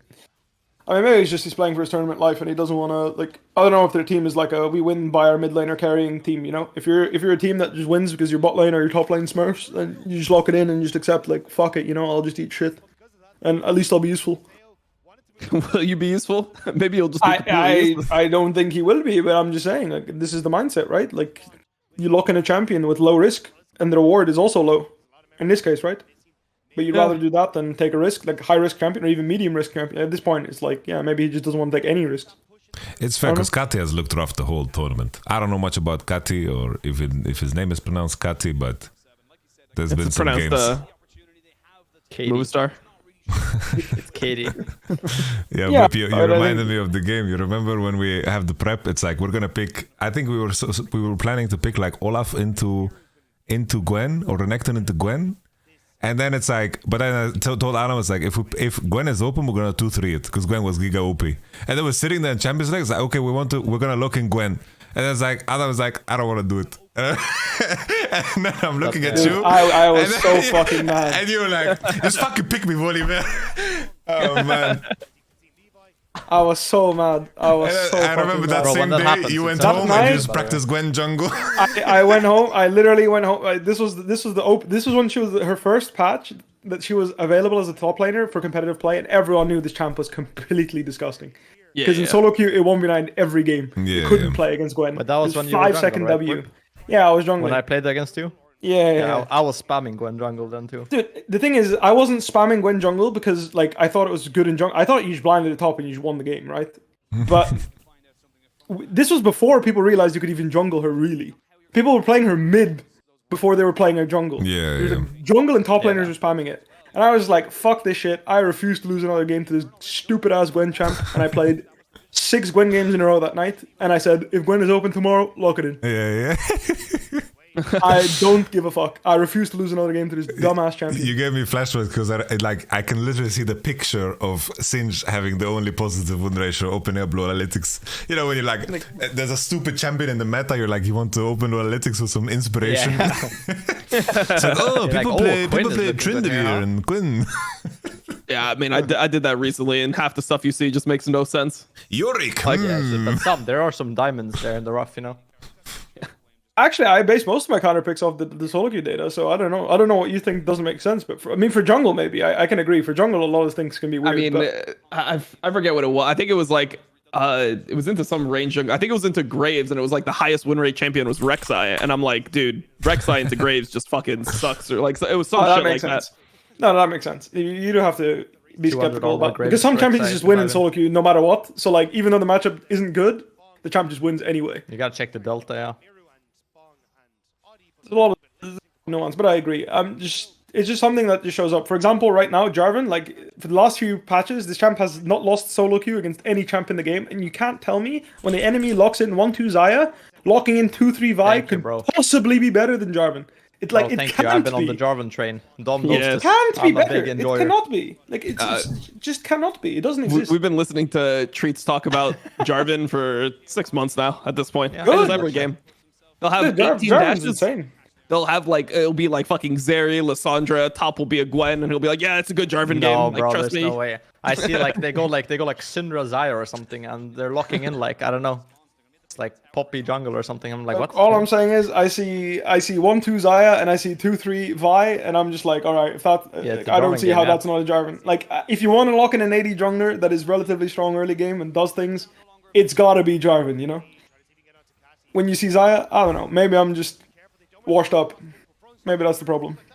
Okay, the Lissandra is doing work. Oh, Bong is gonna die here, I think. He's got Jack's on 5. Nice. Bong. Wait, what happened to CEO? Wait, how did CEO lose his entire HP bar? I think Gwen just one-shot all of them, no? Style is trolling. Oh my god, good. Ooh. Wait, they low-key win. No. Next Gwen W, he kills everyone. Dude, why is he running? Why are you running? Oddie, man. EW. Oh my god, Oddie. Oh, yeah. That's a jungler first timing. Holy subbing whip already, man. He's kind of piss smurfing. No, I said that he was going to 1v9 and he did. Yeah. Literally, his whole team is... You know, this Lissandra could have just been sitting in any given bush and pentakilled their team if you just flash ours. Wait, Oddie doesn't Q Levi? Wait. Oh my god, wait. Oh, that's done.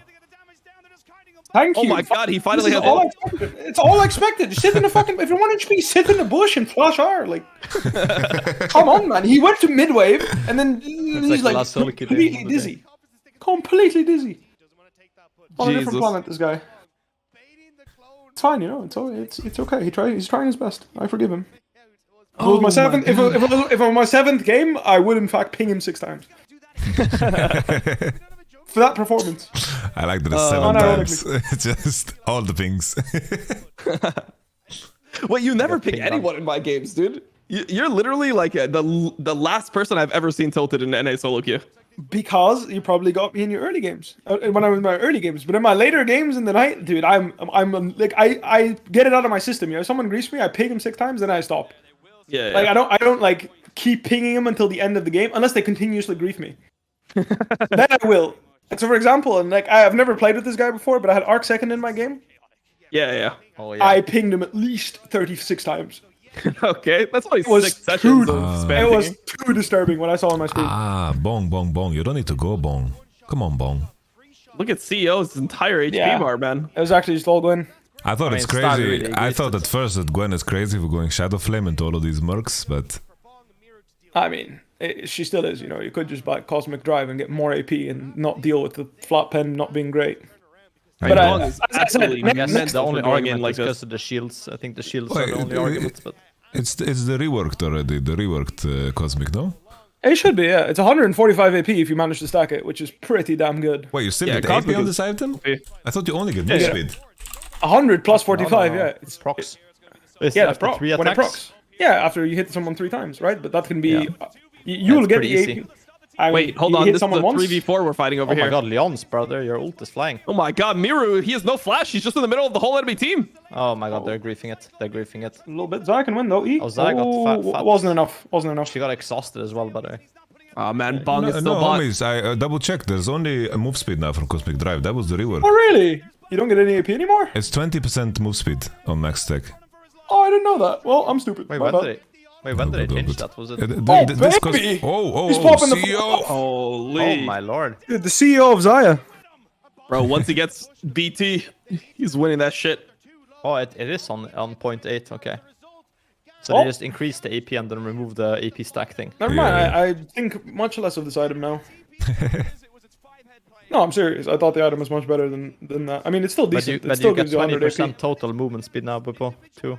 No, I mean, you're fast as fuck, but I can see Shadow Flame being better, because it does also give 200 flat HP, which is not to be... That is still nice, you know, if you're playing a melee bruiser like Gwen. So I might take that's why they had a bad fight. If you're in a position where... Like, it depends on how fast the game is. Oh my god, did you see the Leona ult? Oh my lord. Ooh. I told you, bro, the Leona ult went to Zimbabwe. Bro, where was he aiming? Miru's TP as well is a bit in the dumpster. Oh, yeah, like, my man, he woke up and he was like inside someone's ass. They were stressed. He was inside the sack when he woke up. Yeah, damn.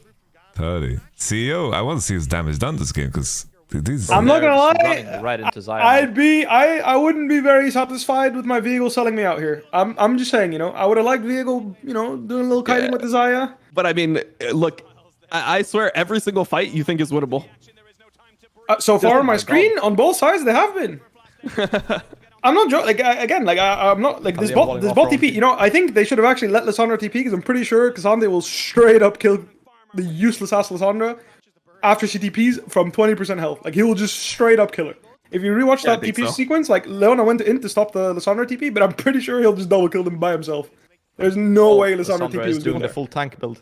Well, Talia was still bot, right? At that point. Yeah, but what I'm saying is that even if she wasn't, Cassandra would win that, because that's how useless Lissandra is against this champ. I'm pretty sure one Q auto heals her whole combo. Yeah, who wins? Cassandra sitting on top of Lissandra with Sunfire or Lissandra? Huh? Wait, what? Like, does Sunfire on Cassandra beat Lissandra right now on side lane? I think Kiana honestly could now, just tanking her. Oh yeah, 100%. No, I don't attach just Sunfire. Yeah, it doesn't matter. I think maybe he needs to press E to keep up, you know, like to stay stand on top of her. Maybe he'll have to press E to like chase her. But if they both stand still and they just throw spells, no fucking chance. Yeah, I mean, Lissandra needs blue, or it's impossible. He'll run out of mana. It's like one item. One thing that I've noticed, by the way, so many Cassandra players have like this uncontrollable urge to press R when they're actually stronger if they don't, because this champ is just such a piece of shit. When he doesn't pop R, he's unkillable. You can't touch him. So many fights where it's like, I 1v1 a guy on side, I'm like, oh, I can actually beat him. And then he decides not to press his ult the next fight. I'm like, wait, I'm literally already dead and he's not even below 50 yet. Like, I can't play. His base damages are insane even without his ult. Don't you just love it when they trundle ult themselves and burning Yeah, it's 60% of their delicious, you know? HP. So nice. Trying to make a Yeah. montage on me. I'm like, hell yeah. Zen is just starting League of Legends with the summer. I think R7 should be turbo winning. Let's see how this plays out. Well, I mean, I think that Talia is don't really, know. really broken when teams like this play. Oh, Levi. Never mind, they're in mid wave. Juice. Miru is dead. Miru I don't is like dead. this And game. everything's lost. No, this is winning for Entire game is- R7. I think R7 has a really good chance. Never mind. It looks Gwen is full completely HP. lost. Yeah, no, never mind. I was looking at Zaya and I was like, can win, but nah. And that's what I'm saying. Every fight is winnable to you. I don't think you've ever seen a fight and you're like, nah, I think we lose this guy. So we have to back off. Like, Look at their HP bars. Like, one more Zaya E and that's a quadra kill if I've ever seen one.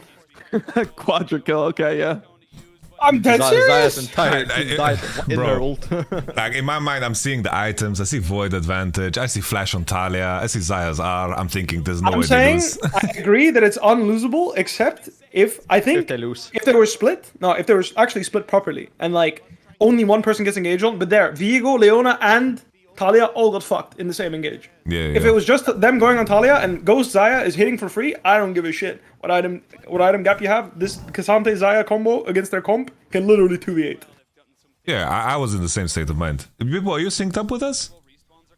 I am, yeah. Okay. I'm watching. I'm synced up. Like, look at the start of the fight. It's the fact that he wasn't getting hit at all and he's free hitting that made me go like it's winnable. But they all kind of funnel into the same choke and just all run it down. That's disrespectful. If they just sell Talia there, I actually think it's winnable. I actually think they can. He must be behind if he thinks they can win it. You think, bro? Like, you watch the same thing we're There watching. was one point in the thought that fight where like 3 people were dead, and it's like they can still win. I was like, Oh my god, they got it. It They went got to it. 3 HP. Oh wait. HP, Yeah, right? Oh, shit. no, low. Rip. Oh. Nexus exploded. Yeah, the game That is GG. ended here. Well, it's game 3. That's not bad.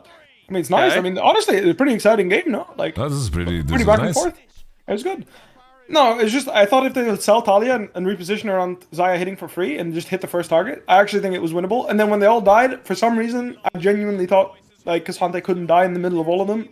But yeah, I overestimated him a little bit. I think it's I just, wanna hear if the Talia Bubble Cup. flashes better, I think they win this really easy. She just Well, that flashed way mid too fight, late. I think it was very winnable. I think I saw Rakan botches engaged really badly, and I thought she would be like scot free, and then Zaya's free hitting with Ghost Up. But yeah, for some reason there was a mosh pit and everyone died in it. To be fair, like I think Wukong is like kind of insanely broken in these type of fights. He's like the only jungler in the game that can consistently apply 30% armor pen to the whole enemy team. Bro, there's a storm outside. Right back. Holy Pretty shit. nasty. I think Wukong is like pretty trash though now. I don't like it anymore.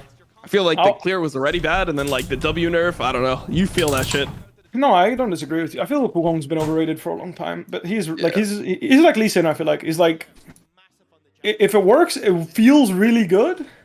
So you like don't mind to keep playing him until you have that one game where you just like, yeah, I can't play. That said, I don't know how Udyr after how many months, like 5 months of Udyr being a thing. I don't know how Wukong never had to face fucking Udyr because that shit. Yeah. I swear to God, I've seen Wukong's full clear into double longsword and then try to fight a level 4 Udyr to level 4 and get fucking shit stomped 1v1. Like unironically, 40% health left on the Udyr with 0 items. Like he has no items. Doing like raptors, golems, like the greedy full clear, right? Wukong goes double longsword, walks into his raptors, and he just gets fucking railed. Bro. Yeah, Not even close. You have to have your W. You have to have your W up, and you have to like be. He has to have like no awaken. If he has awaken Q and you fight him, you lose. And if you're in a fight and you're focusing the Udyr and the Udyr awaken Ws, then you also don't win. So it's pretty shit. That shit matchup. drove me crazy about Ivanchuk. You know, I love Ivanchuk, but my man, it's like I remember one game, I could convince him. It's like finally, I'm like, Udyr is so fucking good into Wukong. He full clears, ganks bot, and then just sprints into the turret, dies, and then he says, Udyr is fucking useless. And I lost my brain, bro. It broke in half. I remember as well, I was like, bro, Amumu jungle is so fucking broken. Shaves showed me. I'm so fucking convinced. We think Amumu is so fucking strong. We think Amumu into Wukong would have been like really, really good. This was like before Amumu took like 10 nerfs to the brain, you know?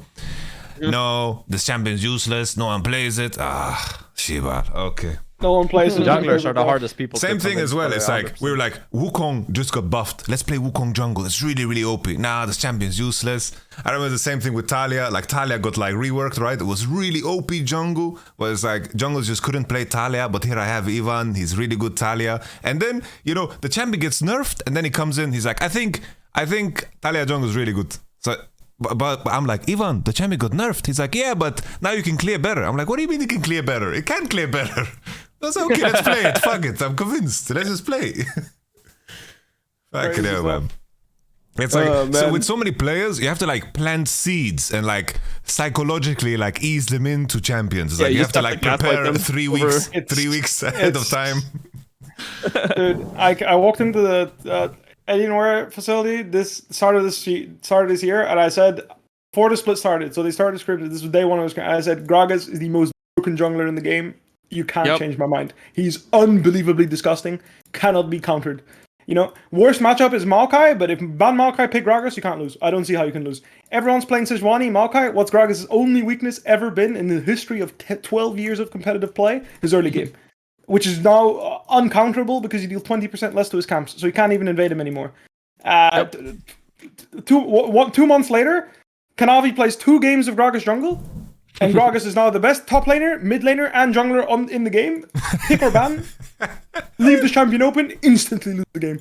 I'm just like, whatever, man. Sure, Kanavi had to play 2 games, I guess. It's just, it's whatever, I mean, the champion's still not nerfed, and people are still not playing it.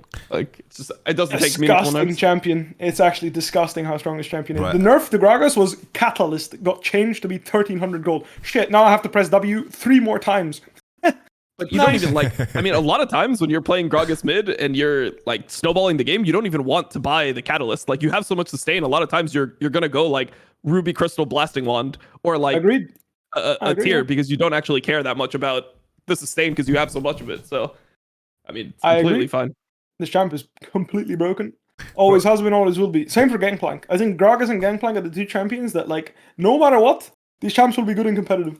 You can't change. You can't just. You can't avoid it. This is the Fnatic recipe. Was it 2019? Every year, bro. EU Worlds. The Barrel Bros. Every year. When you guys beat T1. I couldn't believe you guys got Gragas, Gangplank, Xayah 1, 2, 3, like 3 games in a row.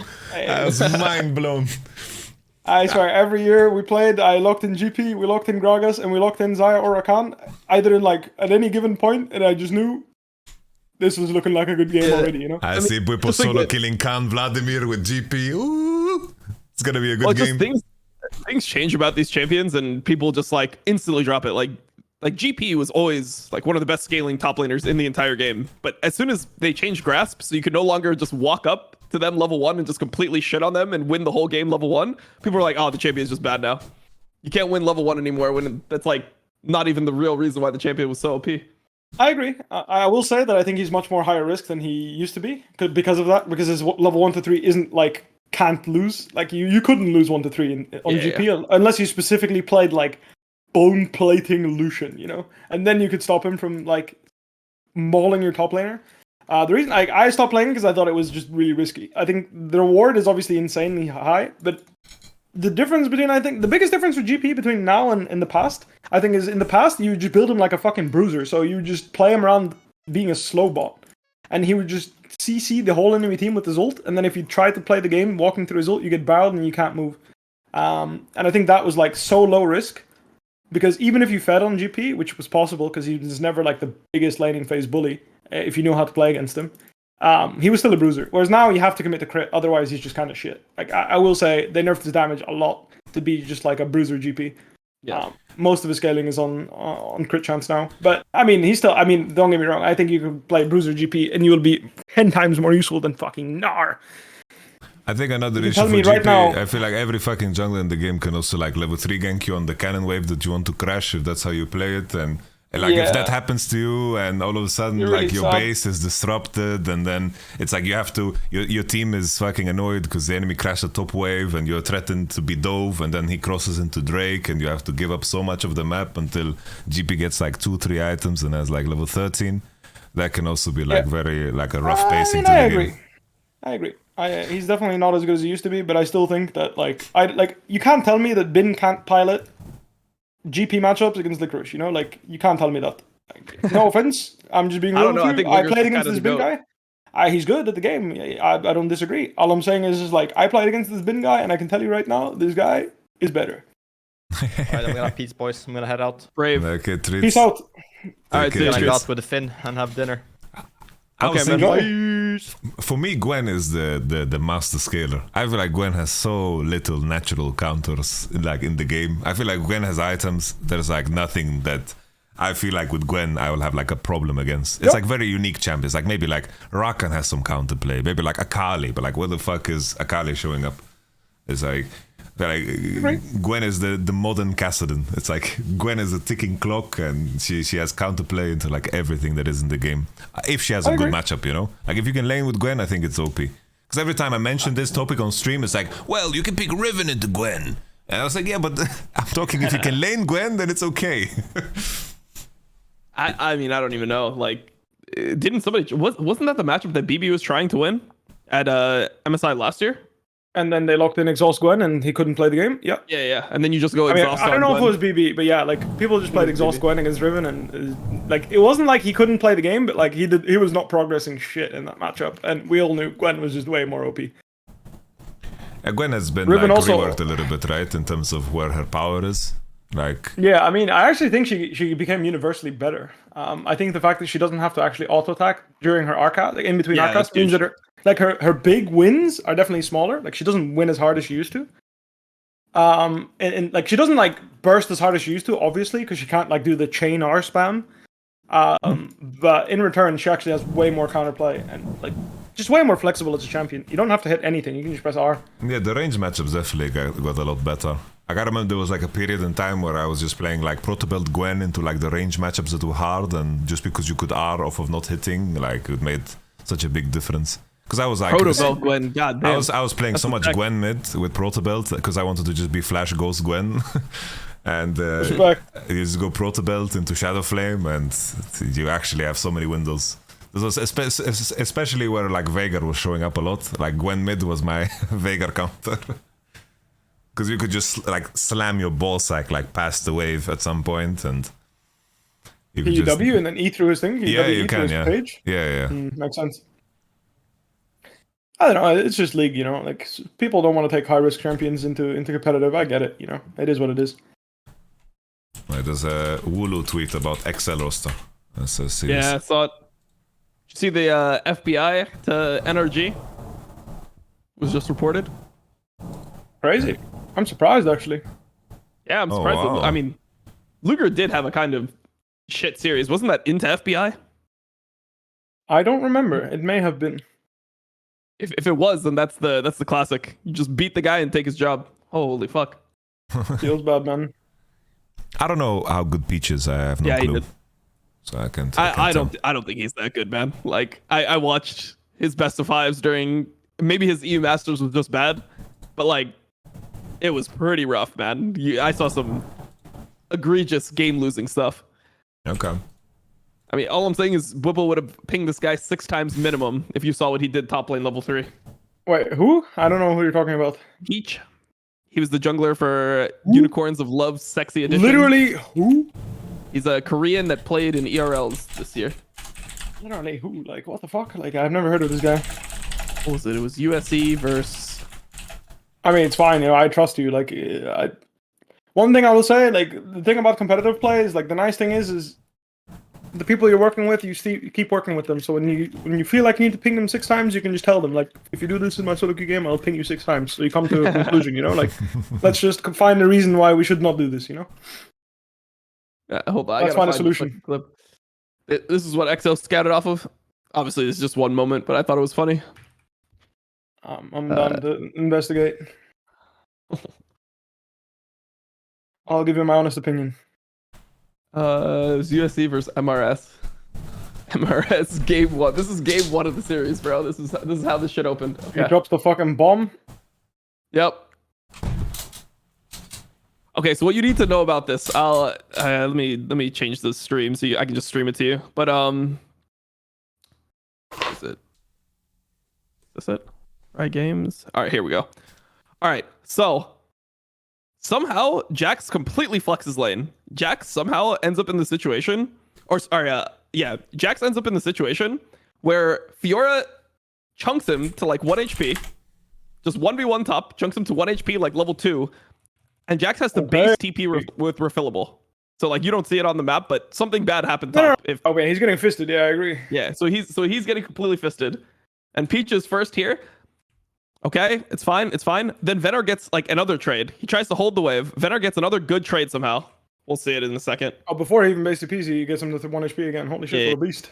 To be fair, this Venar guy is really good at Fiora. I remember when I played in Europe, I saw this guy picking Fiora all the time. Here it is. It's coming. Holy Look at this. Shit, he can't breathe. Yeah. So this is the top lane situation, and Venar has TP and everything. Peach, let's see what you're made of, buddy. Come on, let's see it. Let's see it. Let's see it. Oh no! Oh, please go next. Holy, this is Smitty J moment. He is booking his flight. Bro, I saw that. I could not handle it. Like, I just can't imagine playing top lane. Your conditions are this, and your jungler does this. Bro. Almost as good as the time where fucking me and Sunflorin died underneath Douglas turret and instantly lost the game. Bro, season 3. Almost as good. Season 3, when I was in Dragonbones, we were scrimming, and Dexter did exactly this shit. And off of him doing that in a scrim, he got replaced. But I was very toxic back then. Very toxic. So I feel kind of bad about it. But I was like, we need to bring in Maluna. Like, there's no fucking way. Like, no way. So you mentioned Smitty J, right? And my first interaction with this guy was when he was playing in fucking H2K, like the 2 and 16 H2K in Season 8. And I'm not even fucking joking. During a scrim, he was playing Gnar. It was like a 35-minute game. And like from minute 35 to minute 37, enemy top was missing. And we're like, what the fuck? This guy's just not like, where is he? You know, like, I don't know. Like, care guys, he could be mid. Like, I don't know what he's doing. Like, he might be hiding in bushes. And then after the game, like, I'm like, so where the fuck was this Gnar? Like, what was he doing? And my coaching staff's like, well, I think he went out for a cigarette. Unironically, he was AFK on the fountain for 2 straight minutes. Just sitting in the fountain in a scrim, you know? It was like a back and forth game. It wasn't over or anything. Like, I was literally surprised. I was like, dude, seriously? You went AFK? Like, this game isn't over. Like, they can win. You went AFK in a scrim for 2 minutes? Yeah, for 2 minutes. From minute 35. They didn't pause. They didn't even fucking pause. That was what caught me off guard. They just played the fucking game. I checked the phone. I'm just staring there. Fast forward 2 minutes straight, sitting in the fountain. I'm just like, what the fuck? Shit. So they just made like a value assessment. It's like, okay, so if we pause games when Smitty J leaves, we're gonna lose like a solid 2 hours per day. So we're just gonna tank it. We're just not gonna pause. Unironically. Wait, he still plays? I don't know if he still plays. He changed his name. He changed his name, yeah? His name is Jaeger now. The Jägermeister. What a genius. Can't have bad rep if you just change name. No, and he plays on a German team now. Wait, are they in? I mean, they probably are not in the Tier 1 league, right? Probably like Prime League Division 2 or something. I mean, unironically, I don't think he was a bad player individually. I just like he just had terrible mental. Like, you could tell playing against him that he had such bad mental. Like, you could tell. Oh no, dude. So I mean, my experience with him was before that, right? Like, he joined Dignitas in 2015, so 2015, 2016 off season. And we were scrimming versus them one day, and they paused, and we heard nothing. They paused after like game 1, and they're like, "Yeah, we have to cancel. Like, something came up." And we're like, "What? Like, bro, like, what the fuck? We played one game, and we have like LCS coming in like two weeks or something. Like, this is right before the season started." And the next day, we come back the next day, and because we had scrim scheduled for like the entire week, and Billy Boss was just playing, and Billy Boss was just like some solo queue top laner. He was like a solo queue, like I don't even know what he was playing, like Fiora and shit. Top laner, and then he would just play the full split. He was just an LCS because, I don't know, this guy just went home. I really like R7's adaptation. Sorry to change the subject, but I was surprised they didn't go Zyra-Khan 1-2 like every single game. And now they got Silas on 3, and the only question is if they can find like enough junglers to play, but I mean, there's enough for sure. This Lissandra adaptation is amazing. Like last game, she was not useless enough, it seems. At least they down 40 CS, completely invisible the whole fucking game. Like, it's fine, you know, like, that's why we won. Like, imagine if you had a mid laner that game, it wouldn't have even been close. Like they're treating him like he's about to get replaced in summer. Like that's unironically.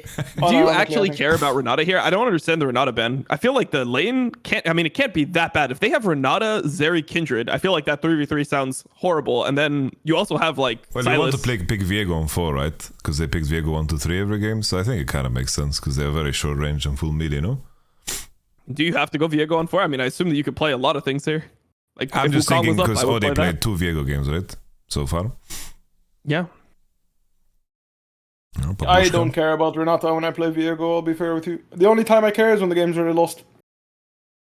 I think if you play Viego and you care about Renata's reset, it's because you already lost the game and you need it. Like, I feel like if you need a reset on Viego, I never saw Viego as a champion, or like everyone else in competitive thinks he's a champion that needs to reset. I saw him as a straight up just hard AP carry. Like, I played him like a hyper carry. That's what I believed in. I built 3 damage items in him every single game. I never built tank items because I think this champ deals infinite damage if you know how to play him. If you just auto-attack people to death, Master E style, like, this champ can kill a whole enemy team without taking a single corpse. But they pick Jax obviously, like, into Babushka. Resets are insane, but yeah. I mean, yeah, they must have info that this is not going top, because Poppy top into Jax is one of the most miserable matchups in the game. I would absolutely hate to play Braum here in this game. Like, I agree. Picking Braum into Rakan is yeah. I'm just saying, but I played 4 years with the guy. When this happened, I knew the game was also ready for the enemy team. It doesn't matter what I look in. I can pick whatever champ I want. The game is already over. They did this against Hilly, the game was over. Well, Gragas is a fucking monster here too. Gragas is going top. Gragas is going top, I think. I think Gragas is going top because, I mean, I don't know. If Bong's a Poppy player, it could be Poppy top, but I don't see why you would pick a different... I would pick a different jungler than Gragas if I'm putting Poppy top this game. I don't think it's... I mean, it's good, but I would prefer something... I would prefer something else. Unironically. Like what? I'd rather see like Lee Sin. Lee Sin? I'd want some more power in the game. Because I feel like this game, in terms of scaling, we can't lose.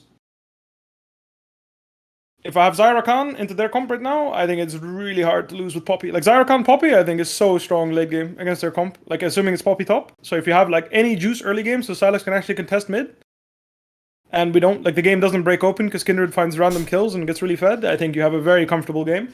But you could also play Poppy, Gragas, Silas. I just think your mid jungle is, like, non-existent. If you play Gragas, Silas against Lissandra... Like, if Lissandra rushes Mercs, I don't see how you guys ever make a proactive play mid, and I feel like Silas is still vulnerable to Kindred proactively. No, es amigo tuyo, me muero. That's why I prefer to see like a Lee Sin or something, so Silas can actually skirmish around mid, because I think you have already so many eggs in the basket, you know? Like, if so many eggs in the late game basket, you don't need another Gragas pick. That said, I do think Gragas is a good champion here.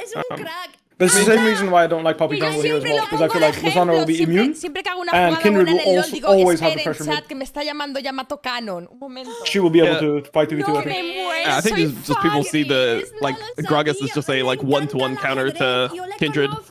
Like, obviously you can't duel him, but just the kit counter, I think is good enough. No, I agree. No, I mean, I don't disagree with you. Like I said, I'm just looking at the enemy comp and what they need, and I feel like they need a strong mid jungle to go to sides, because if they are not able to break open Jax's lane and give him advantages, he's fucked. Funny. He's going to suffer against Poppy, he's going to suffer against Gragas.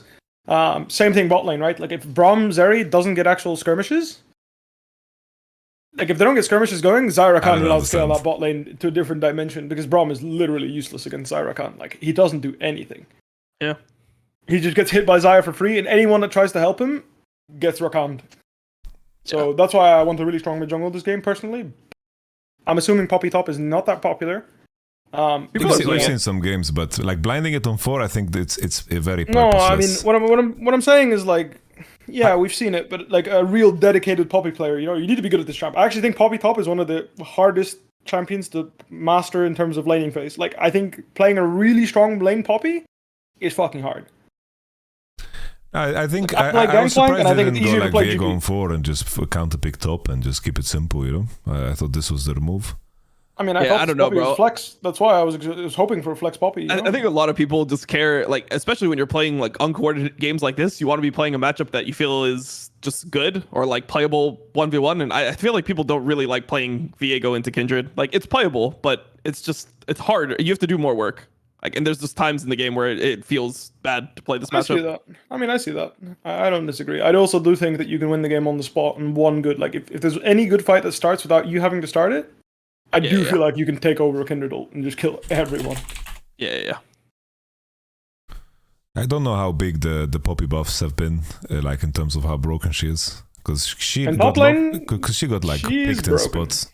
She got picked in spots where like there was no like clear indication of Poppy like having insane value. Well, I mean, I still don't think it's good in the spots that like Golden Guardian chose it. Like you don't want to be Poppy like into like Poppy. A fucking Scion. I don't think like for the game. Like maybe you could. It's not that good. Was he playing? Was he doing Sunder or Poppy? Because that's kind of the trade-off. Like that's what you do. You play Sunder or Poppy against tanks, and you actually end up outscaling. Sunfire into Yaksha. I think. Go next. Oh. Why are you locking in Poppy then? If you don't even know you have that out, like it's pointless. Like because Sunder or Poppy will actually fist Scion. Like at some point you will just have Prow and you will just push him out of lanes because you deal like you go Sunder into Cleaver on Poppy, you will actually smash Scion at some point. Because you just have so much % max health damage, but that's kind of the reason why she's having such a high win rate in top lane, because either you're playing against matchups where, like, for example, against Jax, you rush Sunfire and he can't break you. Like, he literally can't do anything. Or you get countered by, like, you get countered, which used to be counters, like Maokai, Nautilus, Scion, and then you play Sunder or Poppy and you actually don't lose. Yeah, it makes sense, yeah. Vaughn like completely fucked this trade, like, super hard, but it's fine. Luckily, Gragas can get away with it. Yeah, this is a good trade in my eyes. Yeah, it's a good trade for Gragas in my eyes. 100 health to 400 health? I mean, I take it. Yeah. Any trade you don't die. It was tough. It was a tough trade. Like, when I was looking at it, like, I mean, he E'd, and he E'd and it got hit by a minion, and then, like, Kyle was able to push the wave, so it is what it is. Oh. Just hit the wave, guys. Just hit the wave. I actually like this. I much prefer people trading really aggressively before you dive than people tunnel visioning no flash. pushing the wave. Yeah, no, I think the initial trade was good. I like the initial trade, but I just think that like there was a point where they like got two extra autos off, where they could just start pushing and make this dive happen.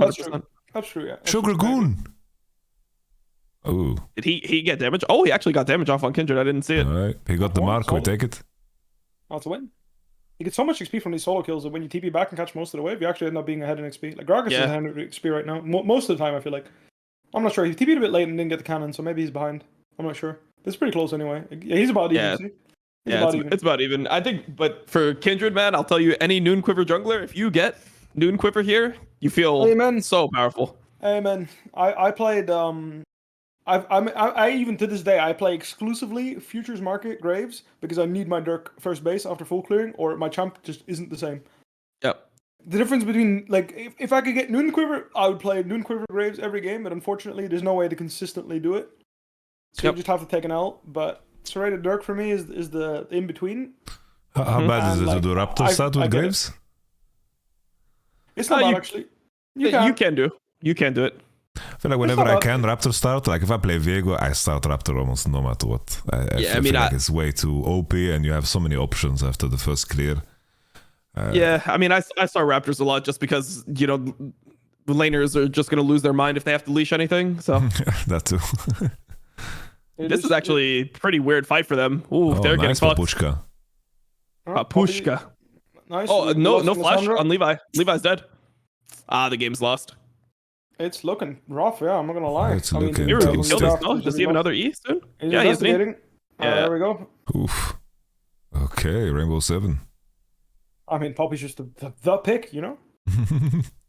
Did he hex flash over that wall? I think he did, no? Because he pinged, and then when he crossed, he just hex flashed. All I'm saying is, okay, when I was playing Gragas in my solo queue game, when I pressed tab, I expected to see this. What I saw was the opposite. Sorry, what did you say? I got Dove level 4, I was playing Gragas, I pressed tab, I expected to see this, you know, 3-0 jungler, you know, bot lane getting infinite kills. I pressed tab, opposite team had this, and my team had the 0-0-1-0. The classic. Top lane has to be the most frustrating lane. There's no way.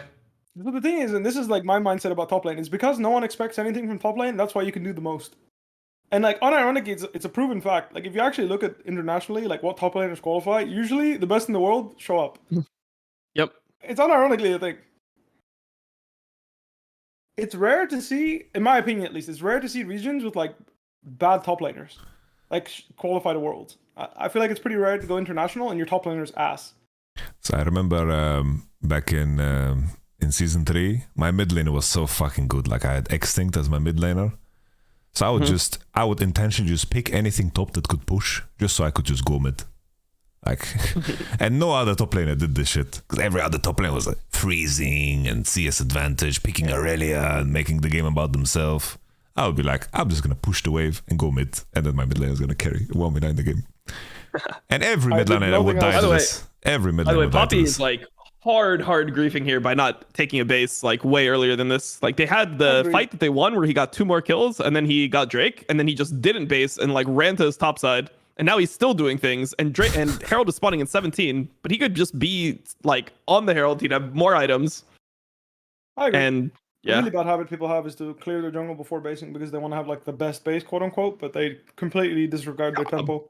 I mean, I think that on some champions you make the argument, like if you're Kazakhs and you need like, I mean, it's just like what you said with Graves. Like you need to base on Dirk when you play Graves. You need to base on Dirk when you play Kazakhs. You need to like be able to base on Noon Quiver if you're playing Belveth, or you want to base on Noon Quiver. I agree. When you play Belveth, but here, like you're Poppy, man. Like, what does it matter if you have this extra cloth armor? Like that's the goal. It's also the window of like Rift Herald spawning and so forth. Like his tempo is just fucked in the case where they were stronger. You're 2k up and you lost Rift Herald because of what? Because you wanted to do your Krugs? Because you wanted to look for this gank mid on the Lissandra, who already is gonna be not a factor in the game. So tough. I agree, 100%. Really, really bad habit junglers have. Ads. Wait, why are there ads playing? Did somebody play? Wait, what the fuck? I didn't play them. It's fine. What the fuck? Oh, I mean, I'm getting screwed. Definitely a blunder. It doesn't look like a blunder, but honestly, I think it is. I mean, that's the type of stuff that I This feel is what like. I realized when I jungled, by the way. When I jungled, I realized how many people do this stupid shit all the fucking time, and they never catch shit for it because it's not something that's like. This is not conventional knowledge. That's like this is bad. People don't think about it. They don't. They let the shit slip all the time. Like a jungler, like so many junglers do this stuff where they're just not available, and like it doesn't make any sense. Like even when you're playing a carry jungler, I think the argument for me would stand like you get an extra longsword there. I'm sorry, I don't care. Like please just be available. Yep. And the argument that Selfmade had this habit of doing this. You know, he had this argument was like, dude, I don't care if I have a pickaxe or not. And it triggered so much of me. You know, it's like, dude, like. I can still fight even though I didn't base, and I'm just like, man, if you go base here and then you end up buying a pickaxe when you could have just went to buy it in the first place and then pick the fight, I don't see how that doesn't make a difference. Yeah, I mean, it's like, it just snowballs, right? Because he doesn't want to take the base originally.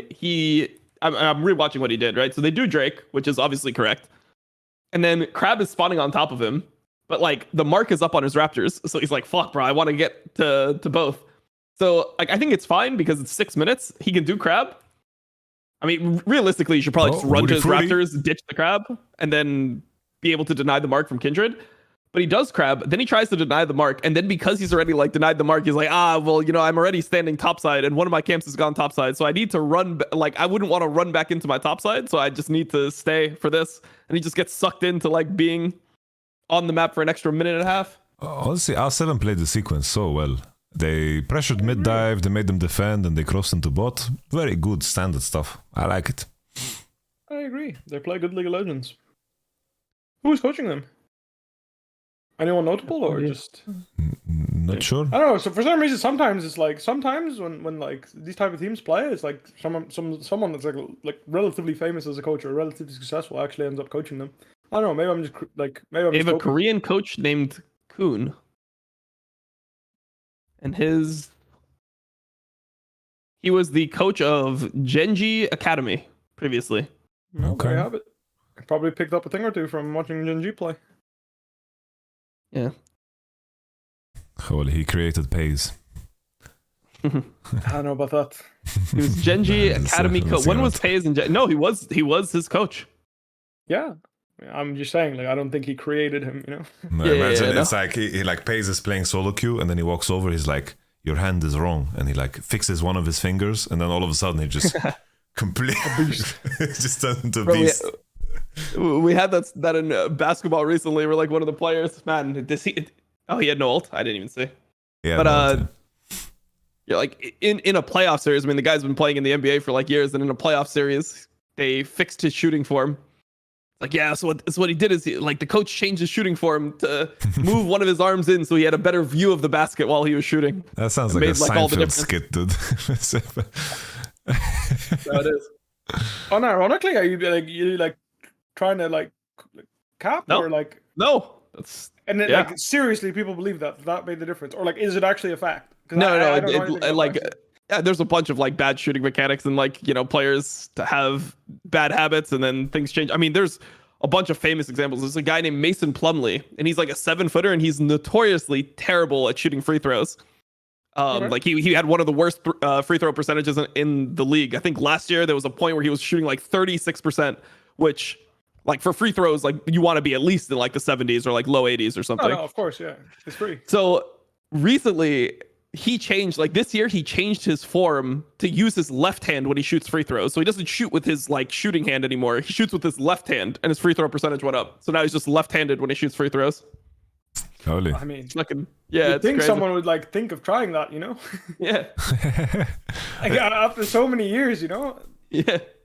Bro, It's I've like heard looking stories on- like on in the esports 60 equivalent. hertz, you know? Yeah, it's like someone changed their DPI and all of a sudden they just got better because they played Yeah. like on theoretically the wrong DPI. Crazy. This game looks so hard to play, man. Oh man, Zeri actually just got slapped by this Silas Q2. I can't believe that actually hit him. Like, I can't believe he wasn't like trying to dodge there. He just kept hitting as if he was safe, and then he just got slapped by Q2. Yeah. I mean, yeah, it looks really rough. There needs to be a giant throw for this game to be winnable. Oof. I mean, yeah. That, I feel like that's the point where you just lose your mind. The only hope just dies like that. It's really sad. Poetic. My God, I would hate to play Kindred in this game, man. There's so many things you have to be like looking for. Like you have to worry about Gragas, you have to worry about Poppy, you have to worry about the Silas like taking an ult and getting on your face. You have to worry about the Rakan. Like you can't even like I mean, I guess they have like a front line that's hittable, but you need so many items to be able to kill people. Like what, you want like a cleaver here? You probably want a Wit's End as well. Like when you have to preemptively R from first contact, then I think most of the time, you're gonna have a hard time playing a fucking chump.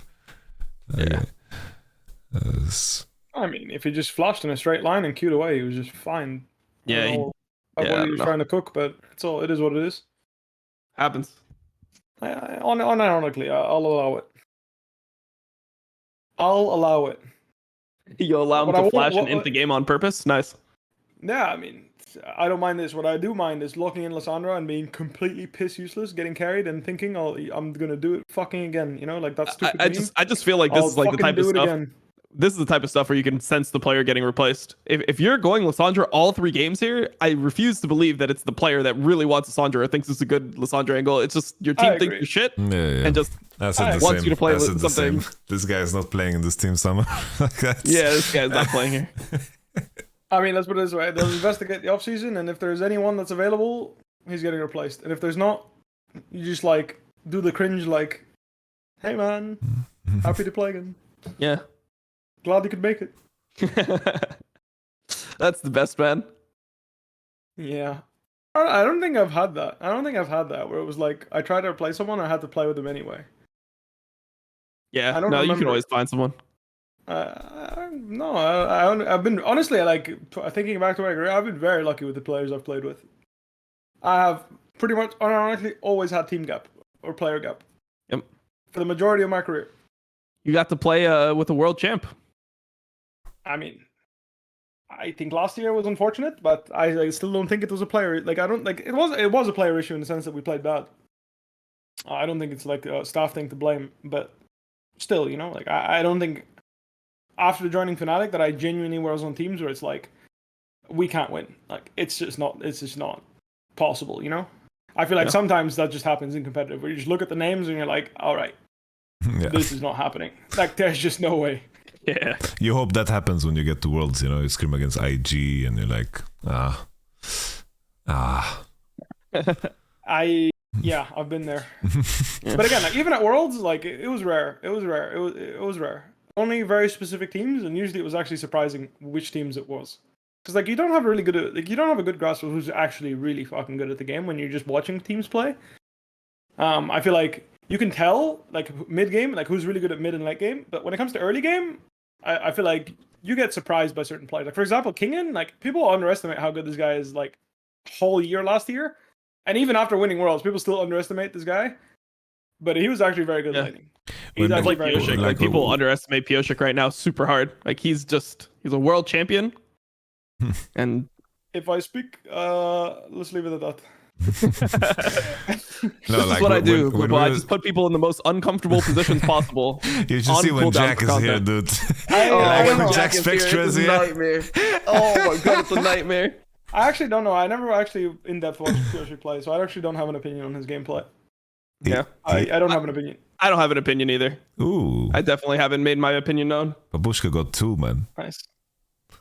I mean, literally, Jax is goated though. Like, look at him. He's fucking tanking their whole team and still slapping. Early Oh, Mercs. he's But gonna how did fist they his end up in sons. this fight, bro? They like knocked they two away, all- and instead of just doing the Drake, they're just making it as hard as possible. Yeah, they funneled in on the Jax and he just pressed fucking. I don't know. He just went. Oh, why did we rom stack him already, man? First time in Kindred. Yeah, What yeah, is no. this? Kindred almost. Oh my god, they lose Drake anyway. Oh, it's so tough to watch. Dirty as Ooh. fuck. I agree. It's dirty as hell. Like, if you just stack that guy, Oh, properly, they I are mean, scratching their head. They're not sure, the fans. They're like, did we win? Did we win? Fuck. I mean, I guess it's better than Jax just activated his 5-0'd. defensive stance and just full face tanked the Also- whole team. Unironically. What are we buying on Jax this game, by the way? What is our second Frozen item Heart? here? You're a hater? I'm not a hater. I'm a- I don't think it's bad. I'm a hater in this game. I would not want Frozen Heart in this game. Hell no. What are you going? Give Well, me I mean, one it depends on how strong you are. It depends on how strong you are, but I feel like Okay. What is it? if anything, like if I could get a Shojin, like that's what I'm hoping for. Okay. I respect it. I don't think Shojin is bad. I just think the thing about Frozen Heart this game is like, if you can survive to get 2 counter strikes, I feel like you can carry this game. If you can only get 1 counter strike, Yeah. as I will are. I And mean, you lose on if the that's spot. your mentality, I probably would still want like a cleaver or something. But think yeah, I guess Cleaver's they don't have too much really armor. overrated on him, but yeah, it's okay. I just think like I agree with you. Like you would want Shojin. Either way, getting triple kill there is instantly losing the game. Just throwing it out there. You got a chance, you threw it away before even pressing recall. Impressive. Yep. Didn't think it was possible, but here we are. And on the Jax note, like I said, I think he needs to be tanky enough to get multiple E's off in a fight. Otherwise, it's just too much team gap, and he'll just lose. Like he can afford to press E, and then for whatever reason, either he can't jump on Xayah, or he jumps on Xayah, and then she ults. And if he can't tank her damage, and then get another E off, there is no way he'll win this game. Yeah, If Xayah, I mean, if Xayah can kill him before a second E, it's just lost. Because he's I'm actually also their pretty much only front line, because Braum ain't doing shit, I'll tell you that much. So yeah. I mean, I just see generally what you're don't like saying. items that are not like amazing for like being able to advance my matchup inside, and then also are like just mediocre in the team No, I fight. agree. I know what you mean, but I don't think he can afford. I mean, firstly, even if he goes Shojin, he can't progress against Gragas. It's kind of the reason why this champ is really good into Jax. And then like, he actually has to be proactively grouping and trying to be there for the fight, because I don't think they can possibly win against disengage unless Jax is physically there. Which is why I'm like I'm saying, like I would go Frozen Heart this game most likely as well, because I feel like it's just necessary, and then I'll go Wits End next just to get as tanky as possible, and I would skip Shojin entirely for a while. I'd probably go with 4th though if I could, assuming Even the if game you goes go that Frozen long. Heart this game, I feel like when you're building the Frozen Heart and you're looking at this game state, you're probably like, I think we lost. It just feels No, like a I losing agree. Jax I game. agree with you, but it's just it's the best angle you've got. It's a losing angle, but it's the best one you've got. Because, like I said, you press tab this game and you think like I'm gonna buy Shojin and kill the whole team. Then I don't know what you're smoking either, you know? Because the point is like if you can't be tanky enough, Poppy will W one of your Qs, so you're already fucked. Gragas body slams the other one, you're already fucked. Like the point is the best you can do is be a tank because you're getting juggled around by their whole comp.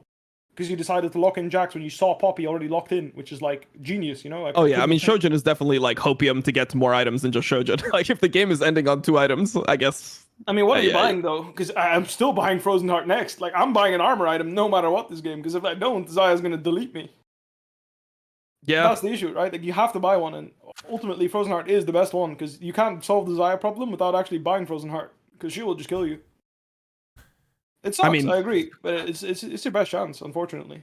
I have to say I don't Man, like the sorcerer shoes from Lissandra as well. I think it was like considering pressing tab.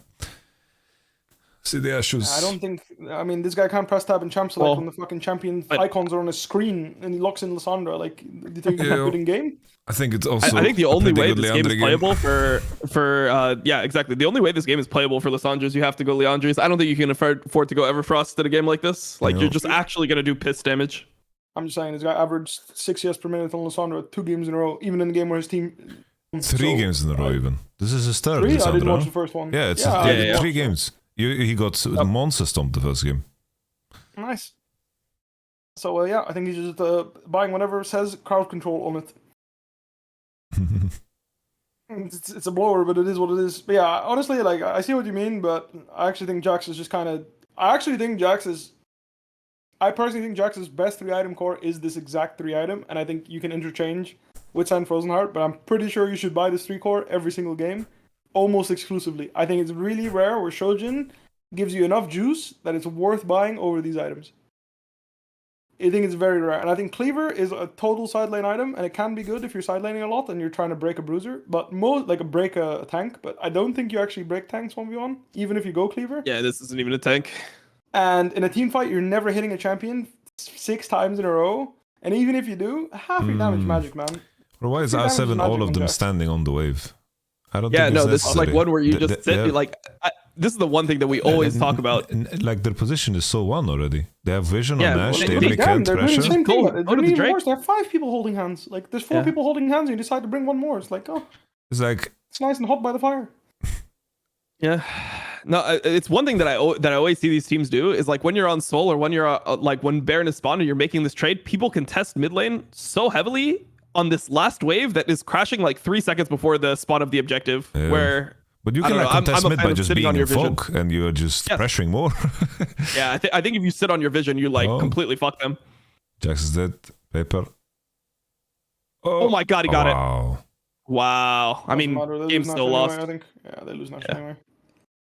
Unless Zeri finds a miracle, but there's no way. Like I said, if the guy jumps in, I mean, he can't jump in on Xayah, by the way. There's no fucking way. The only angle you can possibly make there is if you.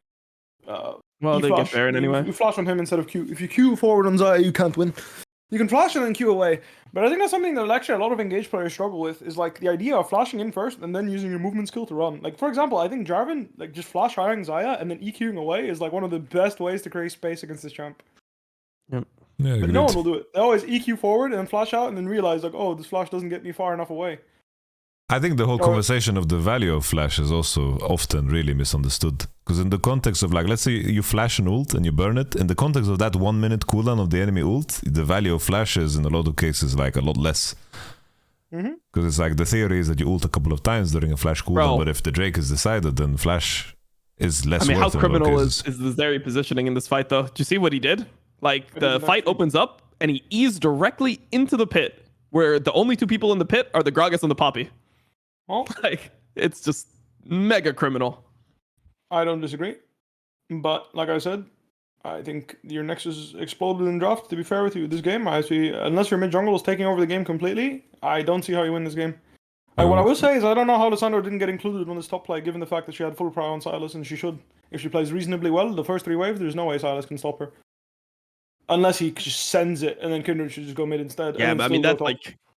you never see these plays from these teams. Well, I mean, you kind of saw it at some point during this game, but I mean, the whole way that R7 got their heads caved in by BLG is they just didn't understand like wave stacking into dive timers. It just happened over and over. It was just like clockwork. They just couldn't play the game. Yeah. I mean, this is why most of the best teams in the world just get fucking like why like people individually get railed by LPL and LCK teams, because even in LCS and LEC. People don't understand when they actually have to put their foot forward and just take the L if they get ganked and just flash out and just accept that that's just the way the game's played. Mid laners that understand that they have to take a risk and get fucked sometimes, because if they don't, their side laners' game literally explodes with no counterplay. Like, you're better off taking the risk where there is counterplay than when there isn't, surely, right? That's the logic. And a lot of mid laners don't get this, and they will not take risks, and their side laners get completely fucked. Yeah, that was the guy. That is very true, yeah. 100%. Like, they play like Victor into like a control mate, like standard, like this, for example, right? Lissandra and Sylas is like. Oh, it's like it's the extended risk. Team, he has to take risks. He has to fight the Lissandra, because if she's just running around freely and you're just letting them contest mid 2v2 freely, you just lose the game on the spot. Yeah. Like, if Lissandra can move where she wants on the timer she wants, which she can 1v1, at least pre-level 6. After 6, I even think she still can. Because Sylas is generally more scared, I'd say, 2v2 of Kindred than Poppy. But I mean, this game, I don't fucking know. Poppy was the king of mid lane for some fucking reason. I don't know what happened there, but again, I think it's just like we've lost all faith in our mid laner type of situation where they just refuse to send Kindred mid to 2v2 mid at all. Unironically back to Lissandra. It's actually back to Lissandra. I think this is the conversation from before. It's just like understanding that your odds worsen and understanding the position of the game, right? It's like, like if you know that if the enemy crashes this wave, your top lane is gonna get dove, then you're gonna fucking fight on that wave because the odds will just be worse with time. As Can I just get you guys to rewind real quick to see Lissandra's inventory and just enjoy the fact that he's trying to build 3 different items at the same time? No. Is that just me that just noticed that? Like, I noticed it earlier, but it just looked like ultimate poverty build. I mean, he literally bought 3 different. He was trying to build 3 different items at the same time. Isn't He was trying to build Morello, and he went for fucking Shadow Flame or some shit. I don't know what happened. No. What did he have in the end? That's the Morello recipe. Oh really? Right? The little alternator. New revolver? I don't know. Alternator. Alternator. Yeah, alternator. So But what is the blasting one for? The blasting one is just troll. Oh, the blasting one's also Morello, no? Or is it No. It's Ampton. It's Ampton alternator. It's not. So he is building 3 items. So it's like he wanted a void staff. He was building a Morello, and then the other one. What the fuck? What the fuck is that little? Out of nowhere, no? The Aether Wisp came out of nowhere, no? Yeah, where did that little? Wait, he has an Aether Wisp. Yeah, where is this sperm coming from? This? Total protest. That is the most protest build I've ever seen. That's going on Twitter, bro. That's it. Oh man, protest build. That's a crazy build, man. He's buying Lichbane, guys. I mean, it's cosmic. Like I don't know what he's building. Man. He's cooking. Actually, Lichbane it was Codex. It's Codex. Fuck. What? I don't know what he's buying. Dude, I saw his inventory and I was like, dude, this guy's building 2 different items at the same time. I have no idea what to expect. The thing is, I rewinded and I thought first we were talking only about the blasting wand, and then it went deeper. The Aether Wisp builds into Lichbane. It builds into Lichbane and it builds into Cosmic Drive. Those are the only 2 items it builds to in the entire game. So I guess at some point he was going one of those. Jesus. Let's go. R7. I mean, I'm happy for them, you know. I think it's rare for like LAN teams and stuff to actually like do well, no? Yeah. I mean, this is I think overperformance. Like VCS should not be losing to LLA. Yeah, no, I mean, I agree in terms of region matchup, right? But I think in actual gameplay, I think they were just actually clearly outclassed. Yep. Agreed. Wasn't even close. Player to player, I think even game 2 was just like a blunder, you know? I don't think it was actually the better team winning game 2 either. Yeah. Oh, respect to CEO. He played a lot better than the previous series, but yeah, to be fair, he was against Billy. I mean, Elk looks like by far the best AD carry in the play-ins, right? Like it wasn't even close. I mean, I will say, like I said, I didn't watch the games, but often when you're playing against these tier 1 teams and your mid jungle isn't contesting, one of your side laners can't breathe. I'll tell you this much. Yeah, and it's not about your side laner being good or bad at the game. And I'm not trying to shade whoever I played with internationally, because usually the mid jungles I played with internationally were very good at this. But it's just a fact. Yeah, I would like to believe that was the case yesterday, but no. Elk was just completely shit stomping him. I respect that happens. I'm just saying. level 1, level 2, level 4, level 6. Just there was a time I think they killed them like 7 times or something in the first 8 minutes of the game. And they lost that game. And they lost somehow. Yeah, and they lost that game. And then they just went and stomped them the next game too. Dude, I think there's nothing more miserable than playing a league game where you know if this guy's on my screen, I can't play. Like from level 1, it's like, dude, if I see this guy on my screen, I can't play, and you press tab, fuck, it's my laner. I can't play. Like sometimes it just happens. It's like every time this guy's on my screen, I just lose. Who was that guy for you? I've had moments where multiple moments in my career that I remember. At least like when I was playing the fucking Zac game where I died level 1 and 2, I was like, well, that Ornn, if he's ever on my screen, I can't play the game. I died twice by 3 like at 2:30. I think I died twice in lane 1v1 to Ornn and Zac. Like that game. And then you played the other side and died again. But we don't speak on that. We just let it go. I was so dizzy that series, man. I was so dizzy. I don't know what happened. Even game 1, I was completely dizzy. Like there was this dive, and after this dive, I think I just lost it. My laning phase of silence 1 to 5 was exquisite, and then that dive went wrong. We got double killed or some shit, and then from there, I never came back. That series, I don't know what happened, but like that whole series, I couldn't fucking play. I do not know what happened. I do not speak on that. I moved on. I felt really bad for my team though. We can bring Wonder in and discuss it. You know, I'm sure he would like to explain what happened that series. I'm sure he would. I didn't know what happened. Like I was just grieving. Honestly, I felt so bad that series. I felt really bad for my team. I'm trying to like shift which best of 5 that was in my brain because I like contextualize into there's a Zillion one, there's a Akali game on 5 one. The Akali game on 5, that game I grieved, and then he ultra through, and the game was instantly lost when he threw, in my opinion. But we don't speak what happened at the Baron. That we cannot speak about. You guys threw everything on the wall. I got solo killed him before, and then he got in. cocky. He eat into my tower and died. And I like got the XP shot left. Like I got the XP refight. I was ahead in XP playing Akali Ornn, and it was just like, holy fuck, we're playing Ornn. Like I think our comp was like Ornn, Silas, Xayah against like Akali, Renekton, Syndra bot lane, and it was just like we can, and then Olaf too, and I was like we cannot lose anymore. Like my champ would completely 1v9 this game, and we almost did, and then our Nexus exploded. Happens, bro. I mean, I'm gonna mute until next draft goes into the interview. I mean, honestly, good memories. You know, I think back fondly to these days. Better than ending 4th. Let's put it that way. Some real good memories. I remember the Zillion top BO5. Oh yeah. I remember that Silas game on 3. I think Zillion top is legit. I think. I think at Ornn it's fucking giga chat. Shame I'm fucking terrible at these type of champions, to be fair with you. Like, I unironically think if you have like a good Zillion player, that shit can win you games. Like, just this champ is just this like Zillion is so nasty. Agreed. One of the most nasty champs in the game, honestly. So depressing to play against Zillion. Like if anything goes wrong in the game and the enemy team has Zillion, it's just like fuck, man. Like how do you even come back? I remember at one point we even went so far. It's like enemy would pick Ornn, then we would pick Braum.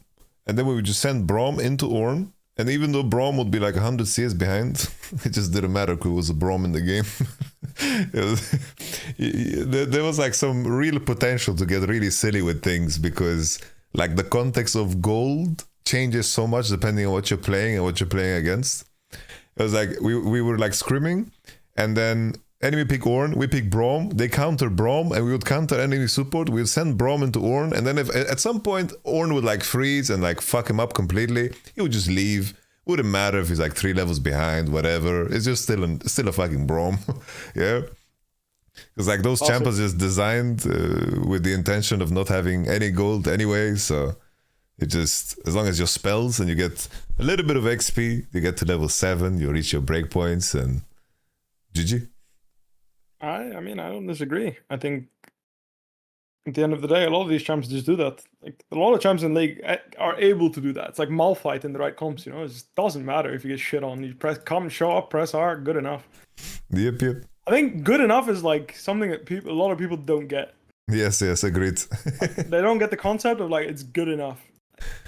You don't need to be like the gold standard of like within 20 CS behind, you know? Like, dude, sometimes being 40 CS behind but playing a beast of a Malphite angle is 10 times better than picking Gnar and being even. I think those